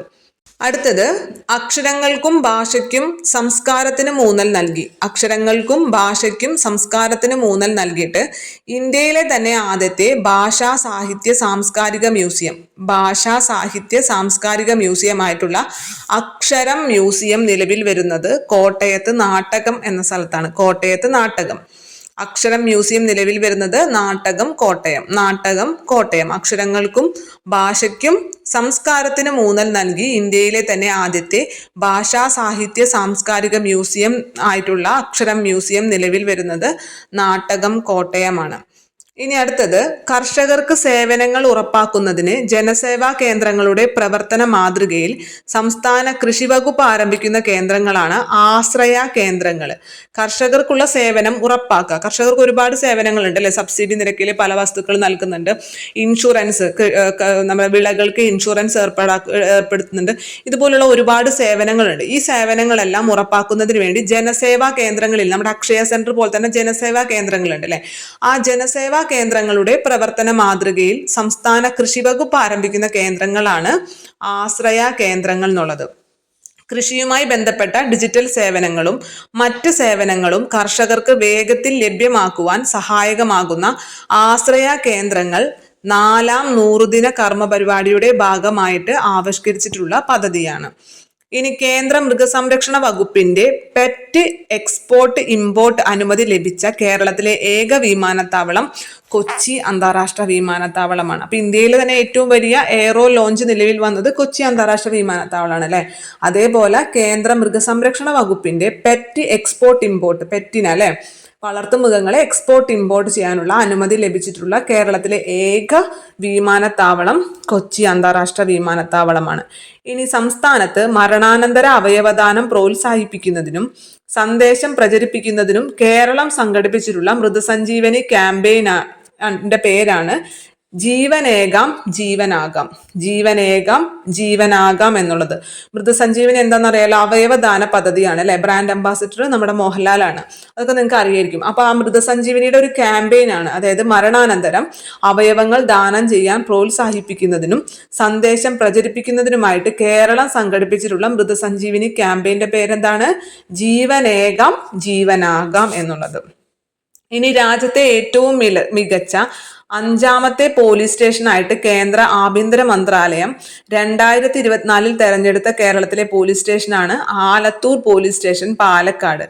രാജ്യത്തെ തന്നെ ഏറ്റവും മികച്ച അഞ്ചാമത്തെ പോലീസ് സ്റ്റേഷനായിട്ട് 2024 കേന്ദ്ര ആഭ്യന്തര മന്ത്രാലയം തെരഞ്ഞെടുത്തിട്ടുള്ള കേരളത്തിലെ പോലീസ് സ്റ്റേഷനാണ് ആലത്തൂർ പോലീസ് സ്റ്റേഷൻ, പാലക്കാട് എന്നുള്ളത്. അടുത്ത ചോദ്യം, കേരളത്തിലെ ആദ്യത്തെ ഇ സ്പോർട്സ് കേന്ദ്രം നിലവിൽ വരുന്നത് തലശ്ശേരി കണ്ണൂരാണ്. തലശ്ശേരി കണ്ണൂരാണ് കേരളത്തിലെ ആദ്യത്തെ ഇ സ്പോർട്സ് കേന്ദ്രം. കേരളത്തിലെ ആദ്യത്തെ ഇ സ്പോർട്സ് കേന്ദ്രം നിലവിൽ വരുന്നത് തലശ്ശേരി കണ്ണൂരാണ്. നഗരത്തെ പൂർണ്ണമായിട്ടും മാലിന്യ വിമുക്തമാക്കാനുള്ള യത്നത്തിന്റെ ഭാഗമായിട്ട് കോഴിക്കോട് കോർപ്പറേഷൻ പുറത്തിറക്കിയിട്ടുള്ള ആപ്പാണ് അഴക് ആപ്പ് എന്നുള്ളത്. നഗരത്തെ പൂർണ്ണമായിട്ടും മാലിന്യമുക്തമാക്കാൻ വേണ്ടിയിട്ട് കോഴിക്കോട് കോർപ്പറേഷൻ പുറത്തിറക്കിയ ആപ്പാണ് അഴക് ആപ്പ് എന്നുള്ളത്. കേരളത്തിൽ ജോലി ചെയ്യുന്ന ഇതര സംസ്ഥാന തൊഴിലാളികളുടെ ക്ഷേമവും ഇൻഷുറൻസ് പരിരക്ഷയും മറ്റ് ആനുകൂല്യങ്ങളും ഉറപ്പുവരുത്തുന്നതിനായിട്ട് സംസ്ഥാന സർക്കാർ ആരംഭിച്ചിട്ടുള്ള ആപ്പ് അതിഥി ആപ്പാണ്. അതിഥി എന്ന് പറയാലോ, നമ്മുടെ അതിഥി ഇപ്പോൾ ആരാണ്? നമ്മുടെ അന്യ സംസ്ഥാന തൊഴിലാളികളാണ് അല്ലെ. അപ്പൊ ഇതര സംസ്ഥാന തൊഴിലാളികളുടെ ക്ഷേമവും ഇൻഷുറൻസ് പരിരക്ഷയും മറ്റ് ആനുകൂല്യങ്ങളും ഉറപ്പുവരുത്തുന്നതിനായിട്ട് സംസ്ഥാന സർക്കാർ അവതരിപ്പിച്ച ആപ്പ് അതിഥി ആപ്പാണ്. 2024 ബഹ്റൈനിലെ ഫസ്റ്റ് ക്ലാസ് എഫിഷ്യൻസി മെഡൽ ലഭിച്ച പ്രവാസി മലയാളിയാണ് Ravi Pillai. 2024 Bahrain first class efficiency medal ലഭിച്ച പ്രവാസി മലയാളി രവി പിള്ളയാണ്. ബഹ്റിന്റെ സമഗ്ര വികസനത്തിന് നൽകിയ സംഭാവനകൾ മാനിച്ചുകൊണ്ടാണ് മെഡൽ സമ്മാനിച്ചത്. മെഡൽ നേടുന്ന ആദ്യ വിദേശ വ്യവസായിയാണ് രവി പിള്ള എന്നുള്ള കാര്യം. അപ്പൊ ഇത്രയും കാര്യങ്ങളാണ് നമുക്ക് കേരളവുമായി ബന്ധപ്പെട്ട് പഠിക്കാനുള്ളത്. ഇതിനപ്പുറം നമുക്ക് പുരസ്കാരങ്ങൾ പഠിക്കാനുണ്ട്. ഞാൻ പറഞ്ഞില്ലേ, പുരസ്കാരങ്ങളും അതുപോലെ തന്നെ നിയമനങ്ങൾ പുതിയ ഓരോ പോസ്റ്റിലേക്കും മനുഷ്യാവകാശ സംസ്ഥാന മനുഷ്യാവകാശ കമ്മീഷൻ, അതുപോലെ തന്നെ ഹൈക്കോടതി ചീഫ് ജസ്റ്റിസ്, അങ്ങനെ ഒരുപാട് കാര്യങ്ങൾ നമുക്ക് പഠിക്കാൻ, നിയമനങ്ങൾ നമുക്ക് പഠിക്കാനുണ്ട്. അവാർഡുകൾ, എഴുത്തച്ഛൻ പുരസ്കാരം, ഓടക്കുഴൽ പുരസ്കാരം, വയലാർ പുരസ്കാരം, അതൊക്കെ നമുക്ക് പഠിക്കാനുണ്ട്. അത് നമ്മൾ മറ്റൊരു ക്ലാസ്സിലായിട്ട് എടുക്കും. അപ്പോൾ പുരസ്കാരങ്ങൾ ഒരു ക്ലാസ്സിൽ, അതുപോലെ പുതിയ നിയമനങ്ങൾ മറ്റൊരു ക്ലാസ്സിലായിട്ട് എടുക്കും. അത് ഒഴിച്ചു നിർത്തിക്കൊണ്ടുള്ള ബാക്കി കേരളവുമായി ബന്ധപ്പെട്ട ഏറ്റവും പ്രധാനപ്പെട്ട കാര്യങ്ങളാണ് ഇന്നത്തെ ക്ലാസ്സിൽ പഠിച്ചത്. തീർച്ചയായിട്ടും നിങ്ങൾക്ക് ഇനി 2025 വരുന്ന എല്ലാ എക്സാമുകൾക്കും ഈ ഭാഗങ്ങളെല്ലാം തന്നെ ഉപകാരപ്പെടും. വീണ്ടും വീണ്ടും റിപ്പീറ്റ് ചെയ്ത് കേൾക്കാം. ഒരു തവണ മാത്രം കേട്ടുകൊണ്ട് നമുക്കിതെല്ലാം ഒരുമിച്ച് ഓർമ്മയിൽ നിൽക്കില്ല, ആർക്കും ഓർമ്മയിൽ നിൽക്കില്ല. തുടർച്ചയായിട്ട് 2-3 തവണ വീണ്ടും കേൾക്കുന്നതിലൂടെ മാത്രമേ എല്ലാവർക്കും ഇത് ഓർമ്മയിൽ നിൽക്കുള്ളൂ. അല്ലാന്നുണ്ടെങ്കിൽ നമ്മൾ തീർച്ചയായിട്ടും മറന്നുപോകും. എന്ത് തന്നെയാണെങ്കിലും നിങ്ങൾക്ക് ഇന്നത്തെ ക്ലാസ് ഉപകാരപ്പെട്ടു എന്ന് വിശ്വസിക്കുകയാണ്. നിങ്ങളുടെ വിലയേറിയിട്ടുള്ള അഭിപ്രായങ്ങൾ തീർച്ചയായിട്ടും കമൻറ്റുകളായിട്ട് രേഖപ്പെടുത്തണം. അപ്പോൾ നിങ്ങൾക്ക് എല്ലാവർക്കും ഇന്നത്തെ ക്ലാസ് ഉപകാരപ്പെട്ടു എന്നുള്ള വിശ്വാസത്തോടെ നിർത്തുന്നു. നന്ദി.